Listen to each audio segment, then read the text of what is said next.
Yes, visible. Okay. I'm so sorry for the delay. So we'll start with the CME. Good afternoon, everyone. On behalf of Maharashtra Association of Ayurvedic Students and Doctors, I, Dr. Sneha Surve, Mass Coordinator, Daisar, Mumbai, Suburban, extend a very warm welcome to all of you to this 100th CME on precision use of Ayurvedic herbal medicines, Kashta Aushadhi, in skin diseases. Uh, So it's indeed a privilege to welcome our esteemed guest speaker, Honorable Vaidya Rahul Sarunke, eminent Ayurvedic physician at Sarunke Ayurvedalaya, Ishwarpur district, Sangli, Maharashtra. We also extend our warm greetings to mass leadership, Dr. Ramdas Garje, founder president, Dr. Sujit Dhunre, secretary, Dr. Nitin Patil, coordinator, and Dr. Seema Garje, conveyor. Along with all the regional and city coordinators, our respected delegates joining from India.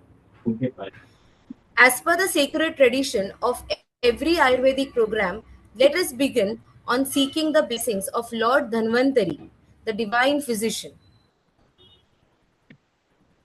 नमो भगवते धन्वंतरे अमृत कलश हस्ताय सर्व आमय विनाशाय त्रैलोक्यनाथाय श्री महाविष्णवे नमः. I request Dr. Deepti Vesnekar, coordinator, Ulve, Navi Mumbai, Mass, to lead us in the Sri Dhanvantari Stavar. Thank you, Dr. Sneha. Namami Dhanvantari Adidevam Surasurai Vandita Pada Padmam Lokai Jararuk Bhayamrutyunacham Dhatara Isham Vividaushadinam Om Shankham Chakram Jalauka Dadatamrutaghatam Charudorvishyaturvi Sukshmam Swachati Hrudayanshuka Parivilasaunmim Bhojanetram Kalam Ujvalanga Kati Vilasacharupitamparadyam Vande Dhanvantarim Nikhilagadavan Praudhadavagnineelam. Thank you.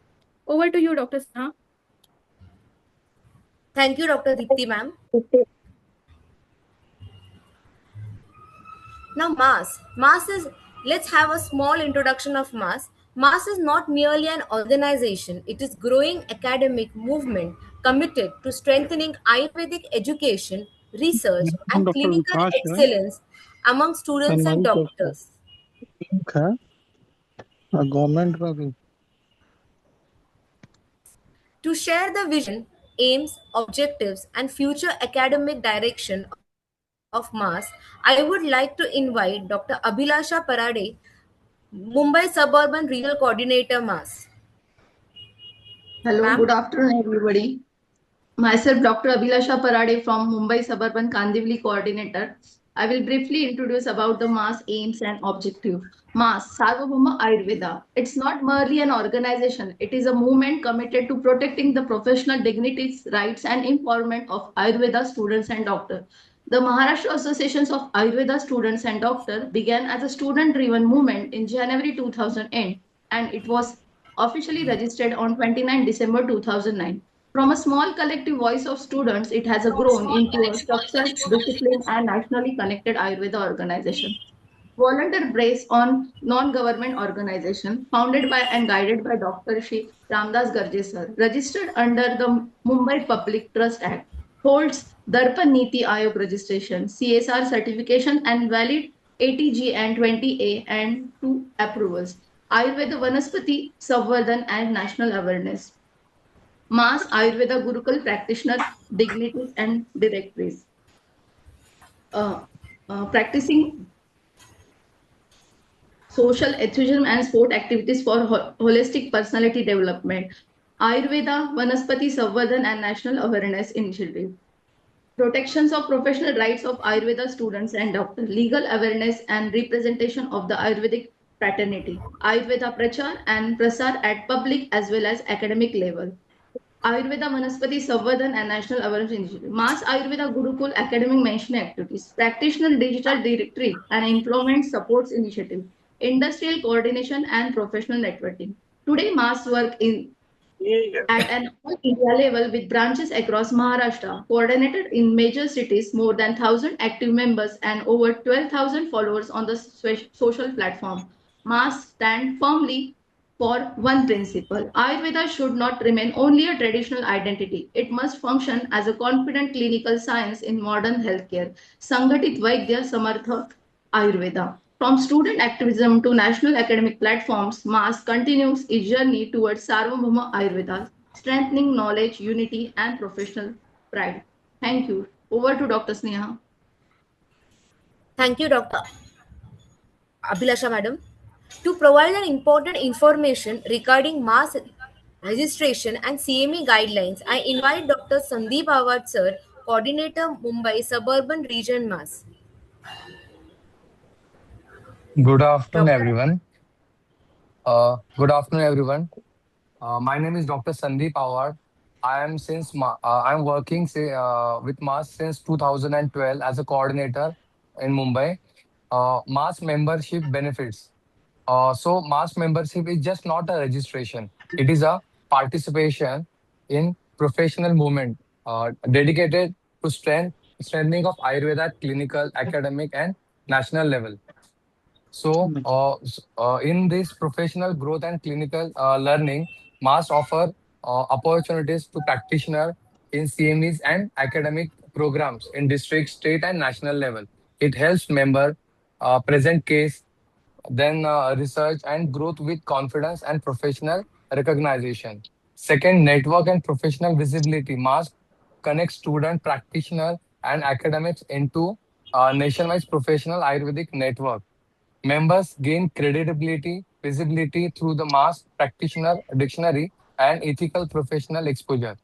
Practice support and knowledge sharing. MAS offer clinical guidance, expert opinion, and peers discussion support for complex cases. MAS can share cases, research, and experience promoting scientific learning and collectively growth. Then fourth is recognition and active engagement. Each members receive a MAS professional membership certificate for academic and professional display. There's special benefits for students and young doctors. MAS provide career guidance, membership, academic directions, and job opportunities with early clinical exposure. Special growth, special professional advantages. Members receive CME and conference discount, priority registration, and reserve seats. Digital presence and practice support. So conclusion, MAS membership is just not about benefits. It's about responsibility, contribution, and collective progress. If we want Ayurveda to go stronger at national and global level, we must work together. I invite each one of you become an active MAS member and contribute your knowledge and skill towards the advantage of Ayurveda. Thank you. Jai MAS, Jai Dhanvantari. Thank you, Dr. Awad Sir. I please request, please mute your mics. It's causing disturbance.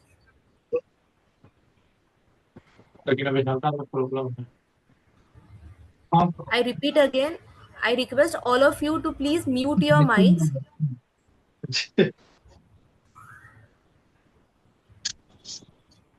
Okay. Moving. Thank you, Dr. Awad Sir. Moving ahead, to formally introduce today's eminent speaker, I invite Dr. Trivedi, Coordinator South Central Mumbai MAS. Dr. Sheetal Trivedi, ma'am. Yes, thank you, Dr. Sneha. I am Dr. Sheetal Trivedi from South Mumbai region, MAS coordinator. Today we have a very renowned speaker, Dr. Rahul Salunke sir. He is a very renowned practitioner and is very passionate about Ayurveda, and he has started his practice in a very small town where there is no knowledge of Ayurveda in the town level. and we can say it is very ground level practice. He started since 2011, and now sir is having two Ayurvedic centers named Vishwalat Ayurved in Chiploon, and another is Salunkhe Ayurvedalaya in Islampur, Shangli. He has completed his graduation from Rajiv Gandhi University and MA Sanskrit from Nagpur College. He is conducting. Sorry, can you please mute your mic? It is very disturbing. Namaste. Please, can you please mute your mic? Sir is conducting Satik Vachan since 6 years for all Ayurvedic practitioner and students at free of cost. Even sir is giving case discussion in a weekly basis. Sir has practiced Ayurvedic, and mostly he is prefer caste Ausadi, as well as he is mostly prefer only single herb. So today we have good opportunity to listen sir. Even sir has YouTube channel, so there are a lot of lectures on the YouTube channel, so anyone can listen sir on YouTube channel. Thank you so much sir for pass coming आते on हैं this platform और and giving us lot of knowledge. जो Thank you. बहुदोषावस्था रहती है Thank you, तो Dr. वो ठीक करने के लिए Sheetal बहुत कठिनाइयां आती है। ma'am. We now proceed to a शास्त्र core में clinical session, that जो is दवाई precision use of वर्णित है Ayurvedic herbal वाग्भट में, medicines, चरक में, Kasta वही Aushadhi on दवाइयां skin disease. मैं देता I हूँ। request ये कुछ again, नया please, इन्वेंशन before नहीं है। starting the काष्ठ lecture, औषधि जो everyone शास्त्र में please वर्णित mute your फॉर्मूले है mic. वही देता हूँ। सिर्फ काष्ठ औषधि के जो द्रव्य है उनकी पढ़ाई थोड़ी ज्यादा करने की वजह से एकल द्रव्य चिकित्सा, 2 द्रव्यों में ठीक करना, 3 द्रव्यों में ठीक करना, ऐसे मैं जो है 15 सालों से कर रहा हूँ। ये कुछ कठिन नहीं है, पर प्रिसीजन कब आता है? अगर एक ही चीज आप बार बार कई सालों तक करते हैं तो उसमें प्रिसीजन आता है। अब कुष्ठ इंपॉर्टेंट क्यों है? कुष्ठ के पेशेंट आते हैं क्लिनिक में, मॉडर्न में उसके लिए उतनी अच्छी दवाइयां नहीं है, पैलेटेबल ट्रीटमेंट होती है, अल्सरेशन या फिर इचिंग, ये जो सिम्टम्स है वो दूर करने वाली उतनी दवाइयां होती है। तो ये कुष्ठ का जो कैनवास है, बड़ा कैनवास, मतलब छोटे चर्म कुष्ठ से लेकर बड़े बड़े कुष्ठों का कैनवास जो है, ऑटोइम्यून डिसीज का कैनवास जो बड़ा है कैनवास, वो हमें मिलता है। और ये हमारा बल स्थान है कि हम जो है कुष्ठ अच्छी तरह से ठीक कर सकते हैं। कुष्ठ को अगर देखा जाए तो बोला है कि म्रियते यदा कुष्ठेन पुनर्जाति अपि गच्छति, ना तो कष्टकरो रोगः कुष्ठम प्रकृतितः, कि कुष्ठ ये ऐसा व्याधि है कि अगर आपको कुष्ठ हो गया और वैसे ही आप मर गए तो दूसरे जन्म में भी आप कुष्ठी होकर जन्म लेते हो। इतना ये कुष्ठ जो है इंसान के पीछे लगता है। अगर आप कोई सिद्ध कुष्ठ ठीक कर रहे हो, सोरायसिस ठीक कर रहे हो, कोई भी मॉडर्न डायग्नोस हो या फिर आयुर्वेदिक डायग्नोस हो, वो ठीक कर रहे हो, मतलब आप क्या कर रहे हो? उसका पाप कर्म भी ठीक कर रहे हो। आप जो दवाई देने वाले हो, नींब देने वाले हो, खदीर देने वाले हो, जो भी देने वाले हो, जो भी लेप देने वाले हो, ये सिर्फ डिसीज और ड्रग नहीं रहेगा, तो आप उसके पाप कर्म भी ठीक करोगे। दूसरे जन्म में उसको अच्छी त्वचा मिलेगी, वो कुष्ठ रहित उसका जो दूसरा जन्म है वो होगा। तो इसीलिए ये जो कुष्ठ है, इसके जो निदान अलग अलग बताए गए हैं, जैसे ब्राह्मण निंदा या फिर गुरु निंदा या फिर चोरी करना, ऐसे अलग अलग जो बताए गए हैं, वो पाप कर्म का इम्पैक्ट जो है वो कुष्ठ पे रहता है। और आप ठीक करते हो तो सिर्फ कुष्ठ नहीं ठीक करते, उसके पाप कर्म भी आप धो डालते हो। तो इसीलिए कुष्ठ का विचार जो है हमें उस एंगल से करना चाहिए। कुष्ठ के निदान में, मेरा आवाज क्लियर आ रहा है ना आपको? तो Yes, कुष्ठ sir. के सर हाँ, कुष्ठ में जो मुख्य हेतु बताए गए हैं वो विरुद्ध अन्नपान है। विरुद्ध अन्नपान, विरुद्ध अन्न, ये जो हेतु है हर एक व्याधि में बताया गया है।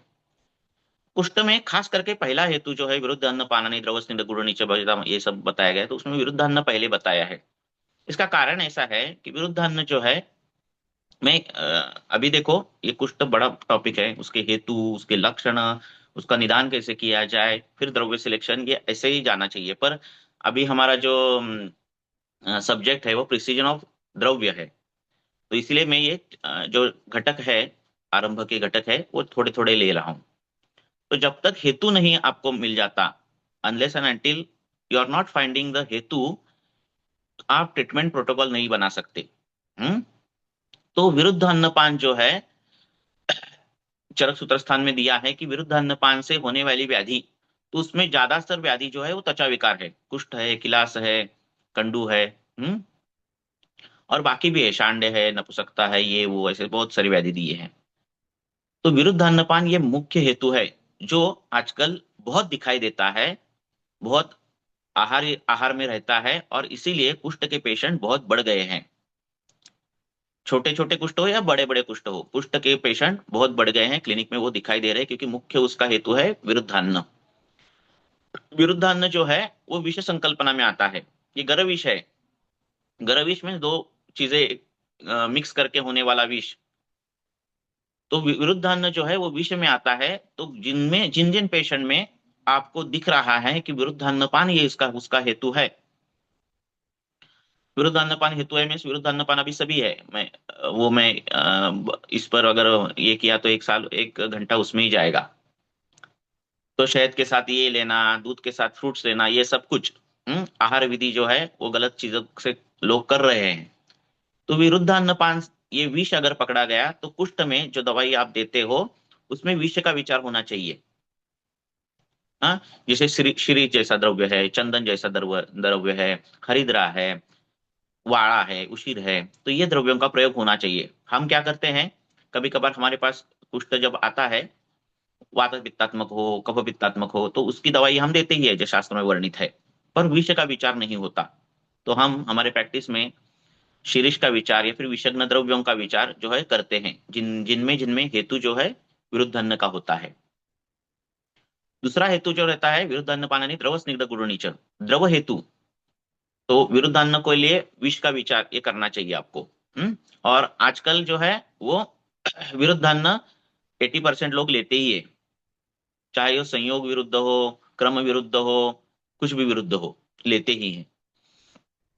दूसरा है द्रव बाहुल्य चीजों से होने वाला त्वचा विकार।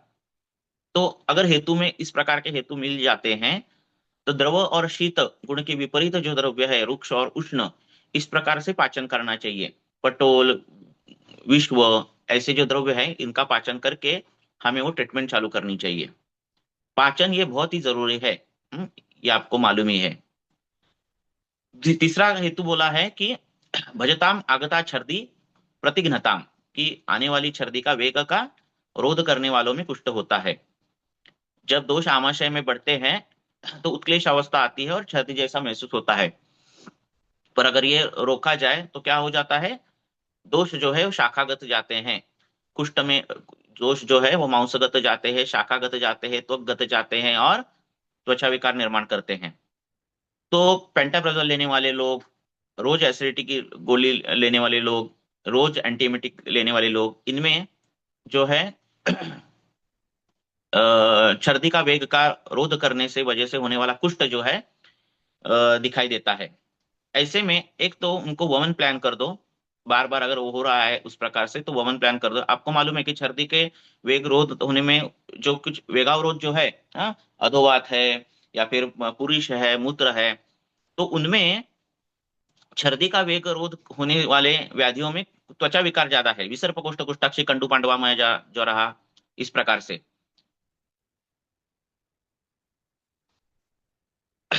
आवाज आ रहा है ना मेरा? तो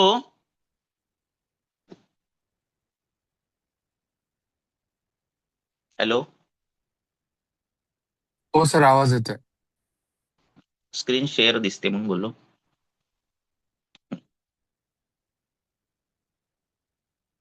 तो छर्दी का वेग का रोध करने से जो होने वाली व्याधियां है उसमें त्वक विकार ज्यादा है, और क्षुधा वेग में एक विवरणता आती है। तो ये दो वेग जो है उदाहरण नहीं करने चाहिए, स्पेशली कुष्ठ में। तो अगर ऐसा है तो उनमें छर्दी का वेग या फिर एंटासिड ज्यादा खाने वाले लोग हैं तो उनमें वमन प्लान करना चाहिए। वमन is the choice of treatment. अगर वो नहीं हो रहा है और काफी ज्यादा मात्रा में दोष नहीं है तो शमन करने के लिए हमें धमासा जो है वो शहद के साथ देना चाहिए। धमासा जो है पित्तज छर्दी में आया है। तो ये वात, पित्तज, कफज तीनों ज्वरों में आया है चूर्ण। तो ये अगर सिर्फ प्लेन धमासा जिनमें जिनमें वमन का वेग रोध करने के बाद आने वाला विसर्प कोष्ठ कुष्ठाक्षी कंडू पांडवा मय ज्वरा ऐसे ये जो है व्याधियां दिखती है, उनमें उनमें ये सिर्फ प्लेन धमासा जो है हमें शहद के साथ देना चाहिए। फिर व्यायाम, व्यायाम हेतु रहता है, जिम ज्वाइन कर दी और त्वचा विकार आ गया, तो जिम तो एक्सरसाइज के बाद आने वाले जो त्वचा विकार है, जैसे जैसे उसमें दाह लक्षण रहेगा, रुक्ष लक्षण रहेगा, क्योंकि ये लघु गुण और उष्ण गुण के कारण होने वाले त्वचा विकार है। लघु गुण और उष्ण गुण के कारण होने वाले त्वचा विकार मतलब कौन से, जो वात पित्तात्मक त्वचा विकार है वो त्वचा विकार उनमें आते हैं, जैसे दाह होता है और खुजली होती है और ड्राइनेस आता है। और यही ड्राइनेस, यही खुजली, यही दाह, यही रुक्षता जब है कोई वात पित्तात्मक त्वचा विकार, वात पित्तात्मक त्वचा विकार मतलब कौन से, कोई भी वात पित्तात्मक, पुंडरीक है, पामा है, कोई भी, सॉरी पुंडरीक पामा नहीं, ये अपना एक गुष्ठ किटिबो ऐसा कोई भी, ऐसे रुष्ट जीवा है वात पित्तात्मक, तो ऐसे जो त्वचा विकार है वो उसमें आ सकते हैं। तो इसमें जो दवाइयां देते हैं हम वात पित्तात्मक, वो दवाइयां जो है वो गुरु होनी चाहिए और शीत होनी चाहिए, क्योंकि उष्ण हेतु बने कैसे है, लघु और रुक्ष गुण के हेतु बने हैं, लघु रुक्ष और उष्ण गुण के हेतु बने हैं।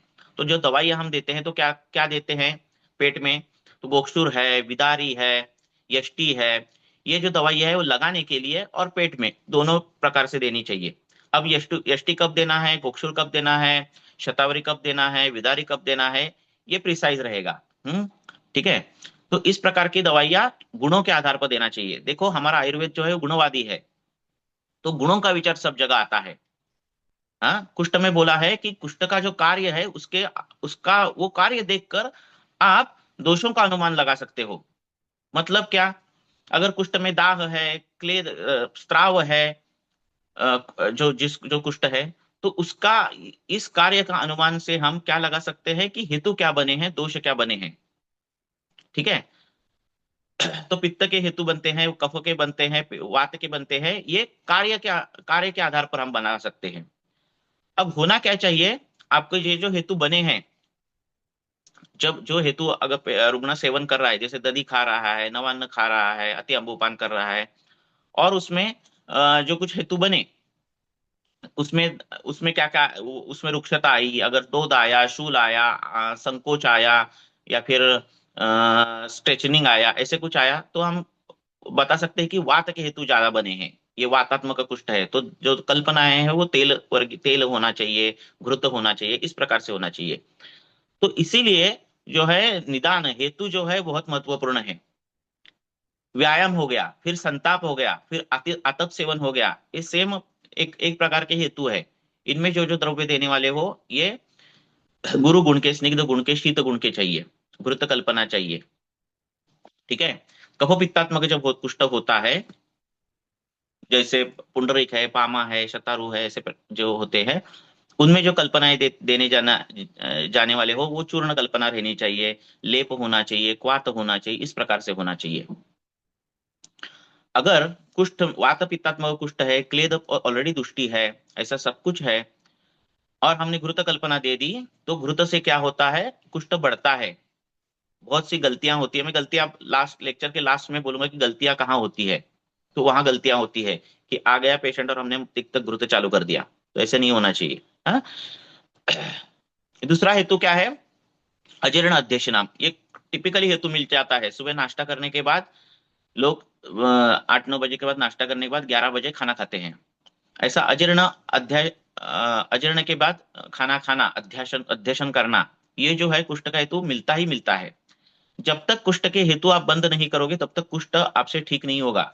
ठीक है, कोई भी अच्छी कंपनी की दवाई दो, कुछ भी व्याधि प्रतिनिधि दो, कुछ भी दो, अगर जब तक वो अध्यशन कर रहा है तब तक होना नहीं चाहिए। लंघन साध्य व्याधियों में कुष्ठ आया है, मतलब क्या कि हम पेशेंट को क्या बोलते हैं कि सुबह एक बार खाना खाने के बाद 10 बजे खाना खाओ, नाश्ता मत करो, और 10 बजे खाना खाने के बाद रात को 6 बजे 7 बजे दूसरा खाना रहना चाहिए। बीच में आप कुछ भी खानपान नहीं होना चाहिए, पानी पी सकते हो।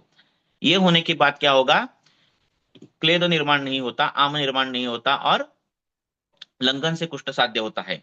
तो अजीर्ण के बाद खाना खाना, अध्यशन करना, ये जो है कुष्ठ का हेतु है, तो ये बंद होना चाहिए।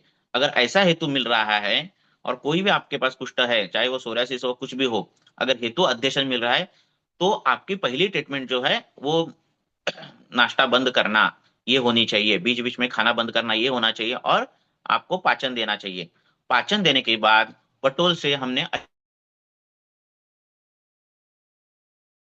क्या देता हूँ द्रव्य और बिफोर आफ्टर जो रिजल्ट है वो मेरे व्हाट्सएप चैनल जो है आयुर्वेदिक विचार, हाँ, उस पर मैं डालता ही हूँ। सभी ट्रांसपेरेंट है, क्या देता हूँ, लेप के लिए क्या देता हूँ, अभ्यंतर क्या देता हूँ, तो 2 3 4 ड्रग में हो जाता है बड़े बड़े कुष्ठ। ऐसे नहीं है कि कुष्ठ बड़ा है तो दवाई भी बड़ी होनी चाहिए और महंगी होनी चाहिए। हाँ, आपके सिद्धांत परफेक्ट होने चाहिए। तो अजीर्ण अध्यक्षणी नाम, ये हो गया। तीसरा है कि पंचकर्म अपचारे नाम, पंचकर्म का गलत तरीके से उपयोग किया तो होने वाले कुष्ठ है। ऐसे कुष्ठ हमने बहुत देखे हैं, ढंग से वमन नहीं किया तो पूरे शाखागत पूरे त्वचा में कृष्णवर्णीय आना, कृष्णवर्णीय पिटिका आना, ऐसे इस प्रकार से होता है और इससे शास्त्र का नुकसान होता है। पंचकर्म ऐसी चीज है कि आपको अवस्था मालूम रहनी चाहिए, आपको आपको क्लियर कट उसका नॉलेज होना चाहिए। शमन में चल जाता है, अगर किसी को नींबू दिया, आपको नहीं समझ में आया, पित्तानुबंध है और आपने गलती से करंज दे दिया, बाकुची दे दिया और पाकावस्था बढ़ गई और 2 3 दिन में पेशेंट बोल रहा है कि अरे मेरा कुष्ठ बढ़ गया, तो इसको चांस है यूटर्न मारने के लिए शमन औषधियों में। पर पंचकर्म में चांस नहीं है। पंचकर्म जो है एक बार आपने गलत कर दिया तो आपका जो व्यापक होने वाला है उसका स्वरूप भी बड़ा होता है। तो आपको ढंग से अवस्था, पेशेंट का बल, ऋतु, ये विचार करके दोष सच में है क्या उस प्रकार के ये देखना चाहिए, और शोधन के पहले पाचन होना चाहिए। तो तभी जो है दोष शाखा से कुष्ठ में आते हैं और अपवमन करते हैं, विरेचन करते हो, तो ये होना चाहिए। कई हमने देखा है कि 3 4 दिन स्नेहन स्वेदन करते ही नहीं और जब विरेचन का दिन रहता है तभी एक ही दिन स्नेहन स्वेदन करते हैं, या फिर वमन को ऐसे करते हैं। ऐसे उल्ट पटांग नहीं करना, या फिर व्यवस्था नहीं है स्नेहन स्वेदन करने की और हमने पंचकर्म दे दिया, घर में गर्म पानी से नहा लो, ऐसे कुछ बोलते हैं। ये ऐसा शॉर्टकट में करना नहीं है, क्योंकि आप जो सुप्त सर्प है उसको आप जगा रहे हो ऐसे करके। हाँ, उसका जो सोरासिस इतना ही है, 2 ही हाथ पे है और आपने गलत तरीके से कर दिया तो पूरे शरीर में फैलाने की जो जिम्मेदारी है वो आपकी रहती है। हाँ, आप ही उसका हेतु रहते हो। तो पंचकर्म का गलत तरीके से प्रयोग नहीं करना नहीं है।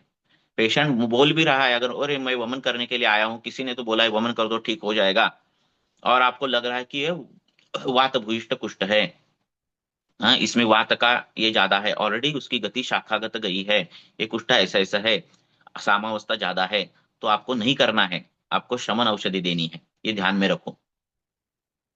कुष्ठ ये ऐसी बात है कि ठीक भी होते हैं छोटे छोटे पेशेंट, और बड़े बड़े पेशेंट आपको थका देते हैं। क्यों?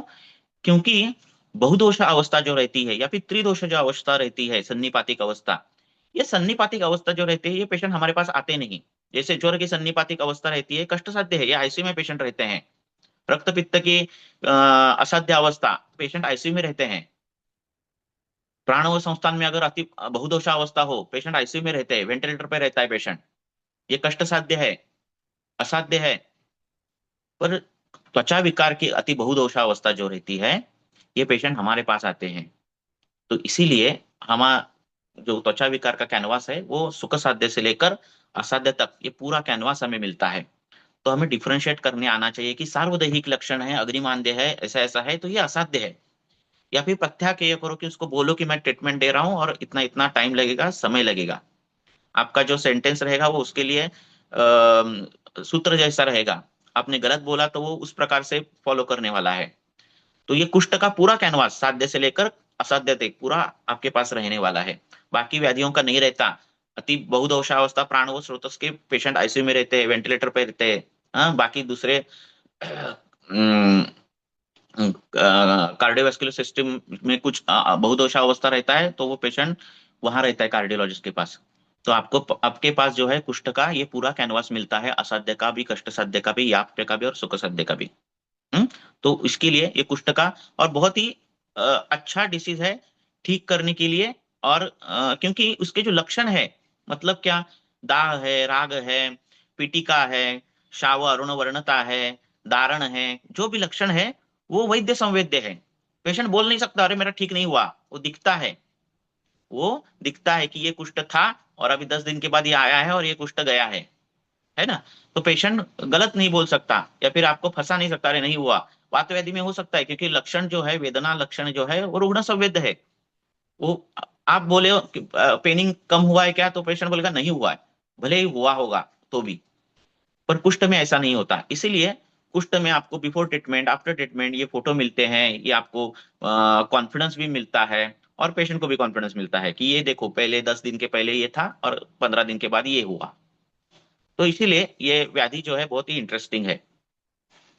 दूसरे लक्षण जो है कि नवान्न, दधी, मत्स्य, मूलक, ये जो चीजें है, दूध, गुड़, ये चीजें खाने वाले में कुष्ठ दिखता है, तो ये चीजें पहले ही बंद करनी कुष्ठ में। ठीक है, गुड़ का सेवन ज्यादा करने के बाद कुष्ठ हो रहा है तो उसका गामित्व मांस की तरफ, रक्त की तरफ ज्यादा रहता है। तो ऐसे देते समय गुड़ से मिश्रित ही दवाई देना, तो क्या हो जाता है, वो दवाई अच्छे काम करती है। ठीक है, जैसे कुछ कृमि जो कुष्ठ हुआ है उसको, तो हमें विडंग जो देना है वो गुड़ के साथ ही देना है ताकि गामित्व जल्दी मिलता है और रिजल्ट जल्दी मिलते हैं। दधी से हुआ है कुष्ठ तो दधी में मिलाकर दवाई देना। दधी का गामित्व मांस की तरफ है, दधी का गामित्व यकृत की तरफ है, यकृत में अभिसंध निर्माण करने वाला दधी है।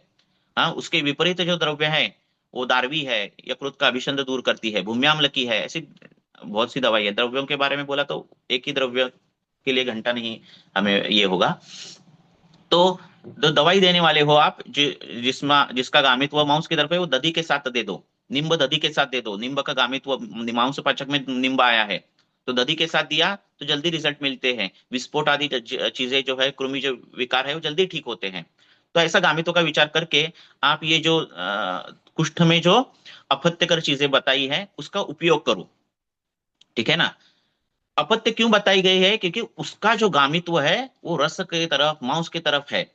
उसमें क्षमता है कि कुष्ठ निर्माण करे, उसमें क्षमता है कि दोष दोष सम्मूर्छना निर्माण करके कुष्ठ निर्माण करे। ऐसी क्षमता किसमें है, गुड़ में है, दूध में है, मत्स्य में है, अभिसंधि पदार्थ में, नवान्न में है, हाँ ये सभी में है।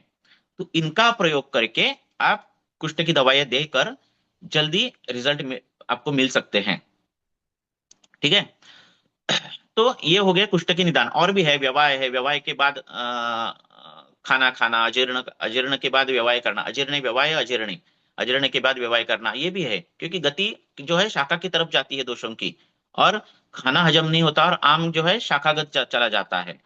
तो ये सब हेतु देखो, बिना हेतु दिखे आपको देखो द्रव्य तो बहुत है बताने के लिए।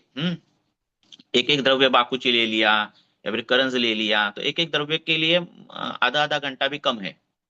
पर हेतु जब तक आपको क्लियर शॉट नहीं मिलते तब तक ट्रीटमेंट देना ये गलत है। अब आगे हम लक्षण की तरफ जाएंगे। और क्या हेतु रह गए क्या, निद्रांत भजता दिवा, मतलब दिन में सोना, है ना। दिन में सोना ये हेतु कॉमन है।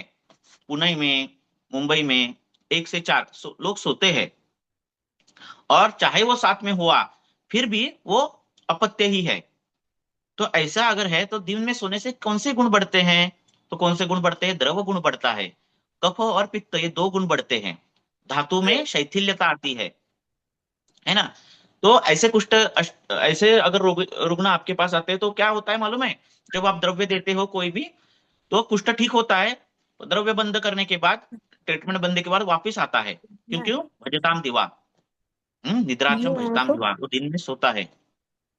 माइक किसका चालू है, लास्ट में हम क्वेश्चन लेंगे।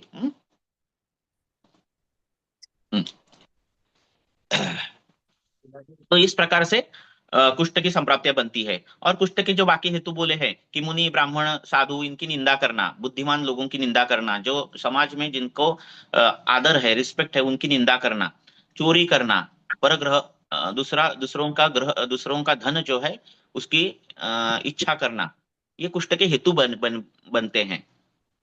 ठीक है, तो इससे क्या हो जाता है कि एक गिल्ट फील हो जाता है, किसी के हमने अपमान किया आप तो पुरुष का, तो एक गिल्ट फील होता है, और वो गिल्ट फील जो है शरीर में इस प्रकार के द्रव्य बनाता है जिनसे कुष्ठ बने। हाँ, माइक बंद करो किसी का है तो, ऐसे क्यों ताने दे रही हो मुझे? माइक बंद करो। सेशन से मुझे 5 मिनट बोलना है, 4:15 पे आएगा। अंबिका मैडम प्लीज आपका फोन बंद कीजिए। थोड़ा लेक्चर फास्ट ले रहा हूँ क्योंकि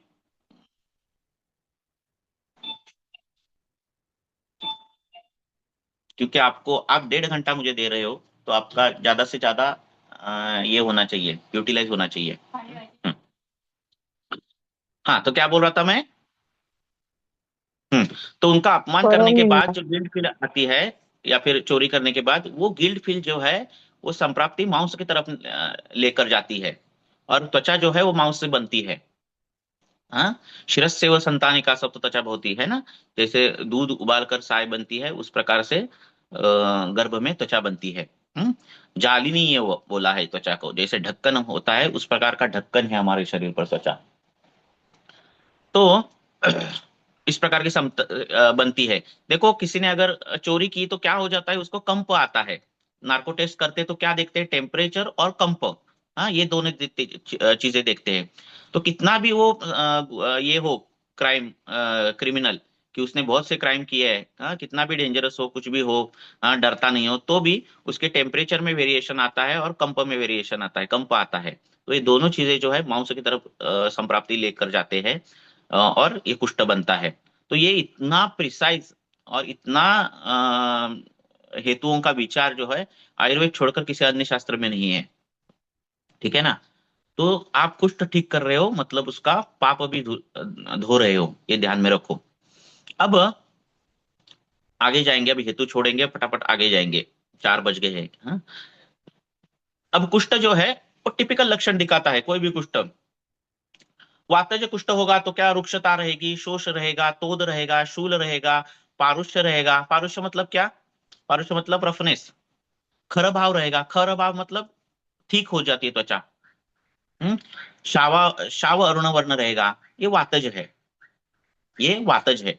टिपिकल इस प्रकार का लक्षण दिखा आपको, त्वचा स्ट्रेस हुई है या फिर संकुचित हुई है, रुक्ष है, तोद है, शूल है, ये वो, तो ये टिपिकली वातज है। तो हेतु उस प्रकार के बनते हैं क्या, देखना। और उस पेशेंट को पूछना कि आपको तेल लगाने के बाद अच्छा लगता है क्या, या फिर गर्म चीजें लगाने के बाद अच्छा लगता है, क्योंकि वायु की चिकित्सा है वो। और अगर वो बोला उसने कि मुझे तेल लगाने के बाद अच्छा लगता है, तो कौन सा तेल लगाने के बाद अच्छा लगता है, तो तिल तेल लगाने के बाद अच्छा है, नारिकेल तेल लगाने के बाद अच्छा लगता है, तो बोलेगा कि तिल तेल लगाने के बाद अच्छा है। तो ये टिपिकली वातज कुष्ठ है, तो इसको चिकित्सा जो है वो घृत है। तो आप वहां तिक्त घृत पान शमन मात्रा में ये सब कुछ कर सकते हो। पेशेंट में ये सभी लक्षण है, रुक्षता है, तोदता है। मैं ये बार बार बोल रहा हूँ क्योंकि ये आपके दिमाग में जब पेशेंट रहता है तो ये पूछना, ये जो स्टूडेंट जो कभी कभार मुझे फोटो भेजते हैं स्किन का, तो ये उसका ये रहना चाहिए पिक्चराइजेशन, कि सर ये कुष्ठ है तो उसमें तोद है, रुक्षता है, आयाम है, संकोच है, ये है वो है, इस प्रकार से। अगर ये लक्षण है और पेशेंट बोल रहा है कि मुझे गर्म पानी लगाने के बाद तकलीफ बढ़ती है, हाँ, तो ये वातज दिख रहा है, परंतु गर्म पानी लगाने के बाद तकलीफ बढ़ती है, मतलब ये पित्तज कुष्ठ है। पित्त के तीक्ष्ण गुण से, उष्ण गुण से रुक्षता आई है, तो ये पित्तज कुष्ठ है। चिकित्सा उसकी क्या रहेगी, पित्त की रहेगी, चाहे वो विरेचन हो, नहीं तो जो लेप देने वाले हो, दूध के साथ लेप लगाना, ये वो लगाना, वो लगाना। तो आपका जो एक्सिस जो है, मतलब हेतु, लक्षण और उपशय अनुपशय, उपशय अनुपशय ये बहुत ही इंपॉर्टेंट है कुष्ठ में या फिर हर एक व्याधि में। उपशय अनुपशयाभ्याम गुण व्याधि उससे पता चल जाते हैं। जो लक्षण मिमिक हो जाते हैं वो उपशय अनुपशय के पता चल जाते हैं। ये कुष्ठ में होता है, क्योंकि ये कुष्ठ का पेशेंट 4 डर्मेटोलॉजिस्ट और बहुत सारे डॉक्टर वहां घूम कर आता है आपके पास, और वो उसने एंटी फंगल, बीटामेथाजोन, क्लोपिडाजोन, ये वो सब लगाया रहता है। तो पित्तज कुष्ठ पर वो लगाने के बाद वो पित्तज कुष्ठ जो है वातज कुष्ठ दिखता है आपको। वातज कुष्ठ पर लगाने के बाद वो कुछ दूसरा कुष्ठ दिखता है। तो लक्षण जो है चेंज हो जाते हैं, और लक्षण के आधार पर आपने चिकित्सा दे दी तो कभी बहुत बार गलत हो जाता है। तो इसीलिए जो है आपको उपशय अनुपशय पूछना बहुत जरूरी है। कुष्ठ में कंडू है, दाह है, ऐसा सब कुछ आपको दिख रहा है, ठीक है, स्त्राव दिख रहा है, ऐसा दिख रहा है, और पेशेंट बोल रहा है कि मुझे गर्म पानी लगाने के बाद अच्छा लगता है, या फिर कुछ उष्ण लेप लगाने के बाद अच्छा लगता है, मतलब ये कफज कुष्ठ है। जो दाह लक्षण है वो अनुबंध है, ठीक है, चिकित्सा जो है वो कफ की करनी है। तो उपशय अनुपशय ये दिमाग में रखो, आपका जो केस पेपर रहता है उसमें ये कॉलम्स रहने चाहिए। हेतु, संप्राप्ति, अंशांश कल्पना, उपशय अनुपशय ये रहने चाहिए। ये जब तक होता नहीं तब तक प्रिसीजन ऑफ द्रव्य ये जो हमारा सब्जेक्ट है ये आता नहीं, ठीक है। अब पित्तज कुष्ठ कैसे पता चलेगा? दाह दाह रहेगा, राग रहेगा, पाक रहेगा, विसर्गंध रहेगा, क्लेद रहेगा, ये जो है पित्तज कुष्ठ के लक्षण है, टिपिकली दिखते हैं। आजकल जो कुष्ठ दिखते हैं वो कफ पित्तज कुष्ठ और वात पित्तज कुष्ठ, ये कुष्ठ और कफज कुष्ठ, ये तीन कुष्ठ ज्यादा मात्रा में दिखते हैं हमें, ठीक है। किसी भी कुष्ठ का जो क्लासिकल वर्णन है, मतलब आप कभी कभार क्या होता है, इधर पामा है पर इधर शतारू भी आ सकता है, प्रेजेंटेशन अलग अलग हो सकता है, या फिर कोई वात पित्तज कुष्ठ है उसमें कफानुबंध भी रह सकता है, रुष्य जीवा है और उसमें दूसरा भी पामा चर्म दल आ गया, ऐसे भी हो सकता है। इसलिए डायग्नोस मत करो, अवस्था के अनुसार अनुसार चिकित्सा होनी चाहिए। और जो कुष्ठ में वर्णित सिद्धांत है जो अभी बताने वाला हूं, मुख्य मुख्य गलतियां कहाँ होती है, वो गलतियां अगर छोड़ दी तो कुष्ठ ठीक करने में आसानी होती है। हर एक सीएमए का उद्देश्य ये रहना चाहिए कि सीएमए सुनने के बाद बहुत कुछ मिल गया ऐसी भावना होनी चाहिए, इसलिए मैं सब कुछ इस सीएमए में छोटे छोटे घटक जो है वो मैं ये कर रहा हूँ। विस्तार करो तो बहुत हो जाएगा, पर मुख्य घटक जो है उस पर जो है फोकस होना चाहिए। दूसरे लक्षण आते हैं कफ के। श्वेत वर्णीय कुष्ठ है, एक ही जगह कुष्ठ है, वो एक ही जगह पर है और वो फैल नहीं रहा, सालों साल एक ही जगह पर है, तो वो स्थैर्य भाव है उसमें। उसमें कंडू ज्यादा है। उत्सेद है, उत्सेद मीन्स ऊपर आया हुआ कुष्ठ, ये त्वचा है ऊपर तक आ गया है। गौरव है, स्नेह है, या फिर कुर्मी उत्पत्ति है, ये कुष्ठ जो है कफज। अगर ये कुष्ठ आपको दिख रहा है और हेतु द्रव स्निग्ध गुरु नीच है, हेतु अध्याशन है, हेतु दिवास्वाप है, तो समझना है कफज कुष्ठ है। तो ऐसे कुष्ठ में आपने उसको बोला कि क्या क्या किस किस से लक्षण कम हो जाते हैं, तो बोला वो तेल से कम हो जाता है, गर्म पानी से कम हो जाता है, कोई चूरन लगाए तो गर्म हो जाता है, नहाते समय खुजा कर वो स्किन निकाली गई, घृष्टम रजम विमुच्यति, तो वो निकाल ली गई तो अच्छा लगता है ना। उष्ण ऋतु में अच्छा लगता है। अब ये वसंत ऋतु है, ये वसंत ऋतु है मतलब क्या, सिद्म, चर्म कुष्ठ, एक कुष्ठ, विपादिका, अलसक, नहीं तो पुंडरीक, पामा, ये जो है विस्फोट, दद्रु, ये बढ़ने वाले कुष्ठ है, ठीक है। तो ऐसा कुछ कुष्ठ है कफज, और वो बोल रहा है कि मुझे अक्टूबर हिट में कुष्ठ कम लगता है, तो ये कफज है। तो हमारी चिकित्सा जो है वो चूर्ण देना, असवरिष्ट देना, क्षार देना, जो भी देना उस प्रकार से होनी चाहिए। तो ये ध्यान में बात रखो कि हेतु, लक्षण और उपशय अनुपशय ये लिंक लगनी चाहिए। आपको समझ में आ रहा है? हेतु कफ के है, लक्षण कफ के दिख रहे हैं, उपशय अनुपशय कफ के अनुसार है। उपशय अनुपशय पूछते समय आपको आहार और विहार दोनों देखने, मतलब ये कुष्ठ बढ़ता कब है, कौन से ऋतु में बढ़ता है, क्या लगाने के बाद ठीक होता है, क्या लगाने के बाद बढ़ता है, आहार्य द्रव्य आहार्य पूछना, नवान्न मत्स्य लेने के बाद बढ़ता है क्या, दूध लेने के बाद, कफज कुष्ठ है दूध लेने के बाद बढ़ेगा ही बढ़ेगा, बराबर है ना। पित्त कुष्ठ है दधी सेवन करने के बाद बढ़ेगा ही बढ़ेगा, मांस सेवन करने के बाद बढ़ेगा ही बढ़ेगा। तो ये पूछना है आपको, टिपिकल हेतु भी, और उसके अनुसार आपको जो द्रव्य देने हैं वो प्रिसीजन आपको आ जाएगा। प्रिसीजन आने में कुछ कठिनाई नहीं है, शास्त्र ने बहुत इसी तरह से बताया गया है। हम उसी तरह से पढ़ेंगे तो वो जो नजरिया है वो आता है। बड़े बड़े कल्पों के पीछे हम बहुत दौड़ते हैं, आरोग्य और दिन दो, सारिवाद्यासव दो, दे दो, पर शास्त्र में ऐसा नहीं बताया गया है कि आरोग्य वर्धिनी भी दो, कैशोर गुगुल भी दो, सारिवाद्यासव भी दो, खदिरारिष्ट भी दो, निम्बदेल भी दो। इतने 5-5 द्रव्य बताने के लिए कल्प संयोग जो है वो क्या करेगा क्या मालूम। और अगर ठीक भी पेशेंट हो गया तो किससे हो गया, कैशोर से हो गया या गंधक रसायन से हो गया, किससे हो गया।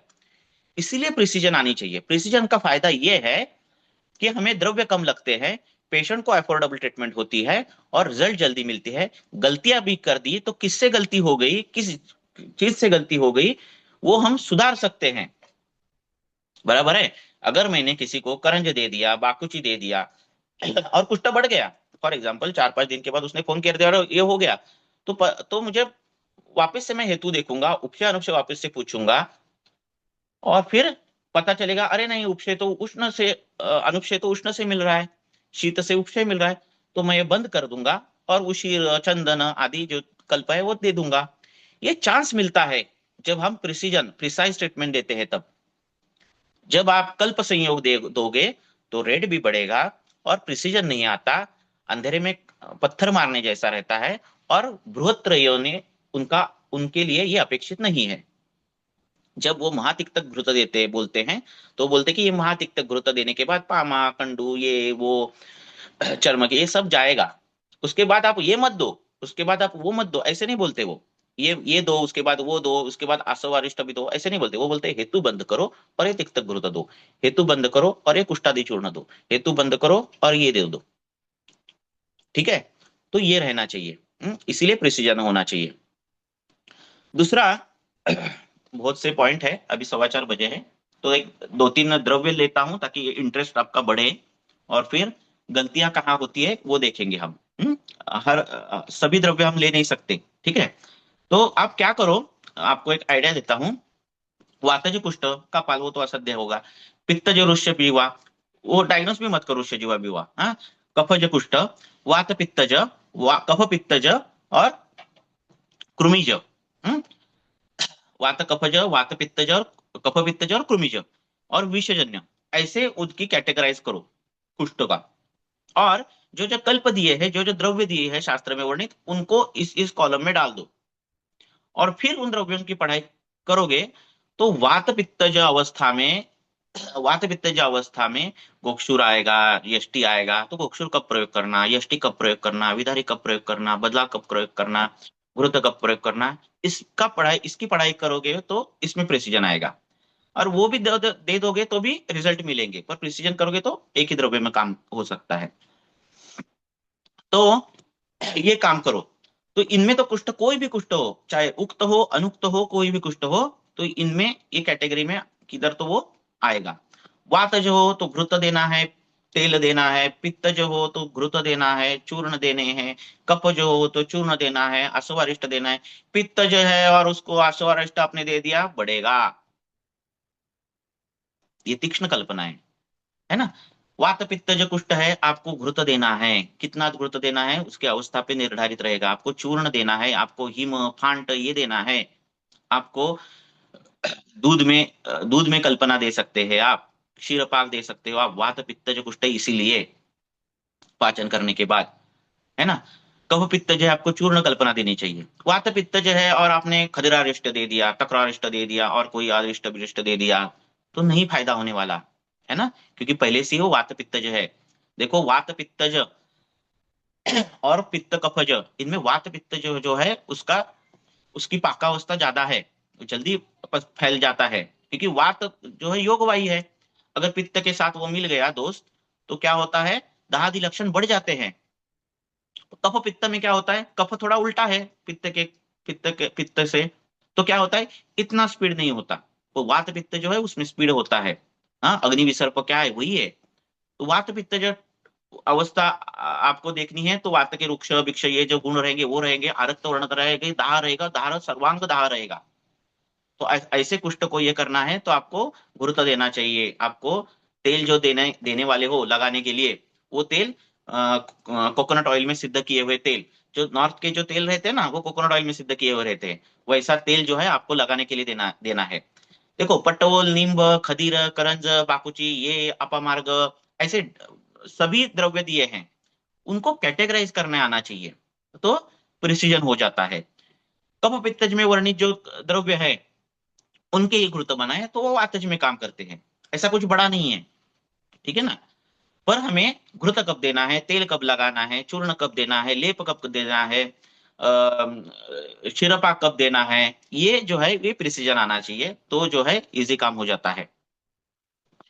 तो आपने वातज पित्तज कफज, वात पित्तज, वात कफज, कफ पित्तज और कफ पित्त और कृमिज ऐसे कर दिया। कृमिज है तो उनमें कृमि की दवाई देनी है, उसमें धूपन कल्पना है, चूर्ण कल्पना है, पेट में दवाई देने वाली वो कल्पना है, सभी विडंगारिष्ट है, वो सब कुछ दे सकते हो आप।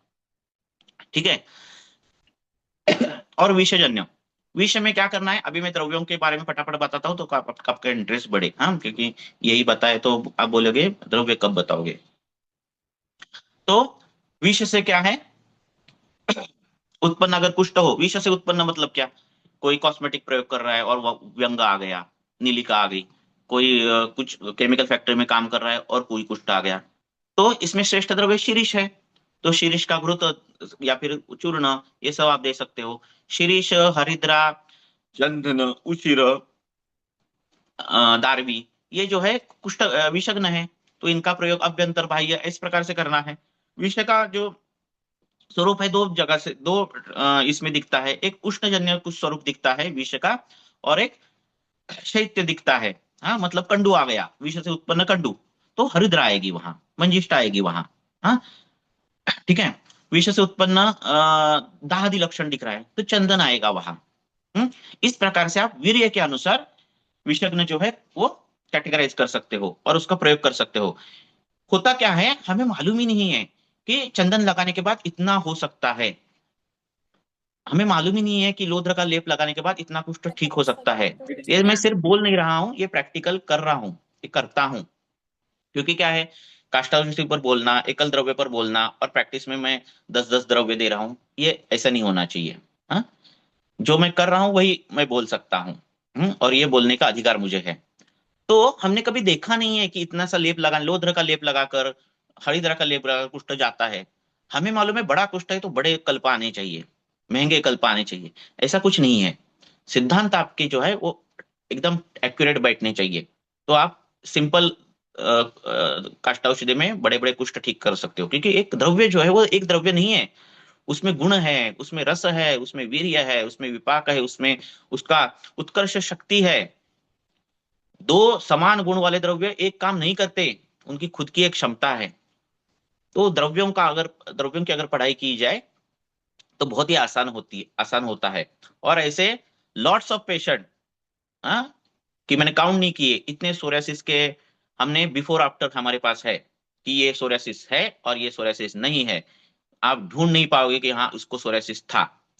ये सिर्फ काष्ठ औषधि से होता है, ये मेरा इन्वेंशन नहीं है, ये ग्रंथों में दिया है, ये बृहत्त्रयी में दिया है। वाग्भटाचार्य बोलते हैं कि ये योग आपका प्रयोग करोगे तो कुष्ठ जाएगा, तो वो जाएगा बोलते हैं तो जाने वाला है, तो हम वही करते हैं। सिर्फ हमने क्या किया, अब उन्होंने एक फॉर्मूला दे दिया होगा, खदीर दिया है, नारदार भी दिया, ये दिया वो दिया, तो हम क्या करते, मैं क्या करता हूँ, वो खदीर के बारे में ही ज्यादा सोचता हूँ। फिर खदीर का कब कब प्रयोग कर सकता हूँ, खदीर कैसे कैसे उसका यूटिलाइज कर सकता हूँ, पटोल कैसे कैसे यूटिलाइज कर सकता हूँ। दो व्याधि संकर आते हैं रुग्ण, कभी कभार आपके पास एटोइमन डिसीज दो तीन तीन आते हैं, सोरेसिस भी है, अम्वात भी है, ये भी है, वो भी है। तो इन सभीयों में कॉमन कौन सा द्रव्य आता है जो ये काम करे, ऐसे द्रव्यों का सिलेक्शन आना, ये सब इजी हो जाता है। ठीक है, ये कठिन नहीं है।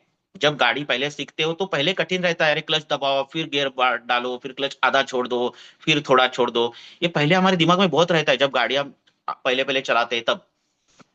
पर एक बार चलाने आ गई तो हम इजीली क्लच छोड़ देते हैं, इजीली स्पीड बढ़ाते हैं। जब गियर चेंज करना है तो हमारा हाथ जो है ऑटोमेटिक गियर चेंज कर देता है।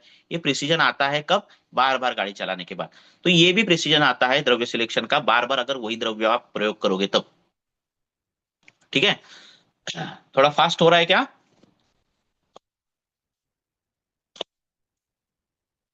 नहीं सर। हम्म, तो ये एक विचार करना है। दूसरा विचार करते समय मैं थोड़ा थोड़ा हर एक टॉपिक को टच कर रहा हूँ, एक टॉपिक में ही ज्यादा बोल ये होगा तो द्रव्य नहीं बता पाऊंगा। दूसरी बात जो रहता है कि कुष्ठ जो रहता है वो कई कुष्ठ जो रहते हैं वो त्वचा के ऊपर के में अवभासनिक पर रहते हैं, उनका वो डीप रूटेड नहीं रहते। कई कुष्ठ रहते हैं वो ताम्रा तक रहते हैं, कई कुष्ठ रहते हैं वेदिनी तक रहते हैं, अर्श भगंदर ऐसे व्याधि जो है वो मांसधरा तक रहते हैं। तो उस व्याधियों में जो जो द्रव्य वर्णित है वो द्रव्यों में क्षमता है उस प्रकार का पेनेट्रेशन करने में। जैसे व्यंग जो है वो अवभाषिनी में रहता है, ऐसा अगर हमने ये कर दिया तो व्यंग में जो जो द्रव्य आई है, जैसे मसूर आया है, अर्जुन आया है ना, लाक्षा आया है, लाक्षा आया है, विशेषात व्यंग नाशयत ऐसा आया है। तो इनकी क्षमता है अवभाषिनी के जो जो व्यंग है, अपना सिद्ध कुष्ठ है ना, तो इनमें वो क्षमता रहती है, कुष्ठादि लेप आया है ना, तो उनमें क्षमता रहती है कि सिद्ध का नाश करे, ऐसा है। लाक्षा जो है वो पहला सॉरी व्यंग तिलकालक ये जो है अवभाषिनी भी है और लोहिता उधर तक जाता है। तो उनमें जो द्रव्य जो आते हैं लाक्षा जैसे, वो दोनों लेयर कवर कर सकते हैं, इतनी उनकी क्षमता है। शास्त्र में जब लेप आते हैं तो वो गोमूत्र के साथ लगाओ, इसके साथ लगाओ, उसके साथ लगाओ, ऐसा आता है। क्यों आता है? क्योंकि उनका वो गामित्व बढ़ाते हैं। मुझे लाक्षा अंदर तक अगर छोड़नी है तो मैं गोमूत्र का प्रयोग करूंगा, क्योंकि गोमूत्र अर्श में आया है। समझ में बात आ रही है? वो क्षार है, हाँ, तो मांसगामित्व है, तो मैं गोमूत्र के साथ प्रयोग करूंगा। ये विचार जो है वो भी आपको प्रैक्टिस में करना है। मैं वैसे विचार छोड़ूंगा, आपको वो ज्यादा विचार करने हैं। अभी लोहिता में कौन जाता है, वेदिनी में कौन जाता है, ये अभी ये इसमें डिटेल में नहीं जाऊंगा, ठीक है। तो ये विचार करना है। त्वचा विकारों में विचार करते समय हमें शुक्र का विचार, क्यों? क्योंकि वो सर्व शरीर व्यापी है, इसीलिए उदक का विचार, क्लेद का विचार, मांस का विचार, रक्त का विचार, हाँ, ये विचार जो है मांस का विचार, रक्त का विचार, ये विचार जो है करने ही करने हैं, ठीक है। तो इसमें कहाँ बिगाड़ आता है क्या, वो देखना है आपको। और उसके अनुसार द्रव्यों का सिलेक्शन करना है। आपने सब कुछ कर लिया और शुक्र का ही विचार नहीं किया तो क्या होगा? वो रह जाता है। हाँ, चेहरे पर जो लेप लगाते हैं तो यष्टि का लेप कब लगाना है ना, चारोड़ी का कब लगाना है ना, ये जो है वो शुक्र पर है निर्भर। शुक्र की अभिव्यक्ति जो है मुख है ना, तो शुक्र में जो बदलाव आते हैं, बदलाव आ गए तो उसका जो अभिव्यक्ति है वो मुख पे दिखती है, जैसे तारुण्य पिटिका है ना, तरुणावस्था में होने वाली, है ना। तो शुक्र का विचार आना चाहिए, रक्त का विचार होना चाहिए, मांस का विचार होना चाहिए, उदक का विचार होना चाहिए, ऊपर की त्वचा जो उदक धरा है तो इसका विचार होना चाहिए, ठीक है। तो ये सब विचार आप करो और द्रव्यों पर जंप मारो। अभी मैं थोड़े द्रव्य लेता हूँ, और गलतियां जो कहाँ होती है वो लेंगे और लेक्चर जो है हम समाप्त करेंगे। थोड़ा स्पीड में हुआ पर ये बताना बहुत इंपॉर्टेंट था। पहला जो द्रव्य है वो दारवी है। बहुत है, मैं अपनी बताने के लिए 4-5 द्रव्य में बताऊंगा। तो दारवी जो है वो लघु वृक्ष है, कफ पित्तग्न है। ये दारवी जो है उसके अगर आपने गुण देखे, किसी भी द्रव्य के जो क्या रहते हैं, धर्म पंचक रहते हैं, हाँ? गुण रहते हैं, रस रहता है, वीर्य रहता है, विपाक रहता है, प्रभाव रहता है। ये मालूम रहकर भी द्रव्य जो है कुछ अलग काम करते हैं, ये उसका द्रव्य स्वभाव रहता है। ये नहीं हमें पता, ये जो शास्त्र में वर्णित बताए गए ऋषि मुनि ने, उनके अनुसार हम उस द्रव्य का प्रयोग करते हैं।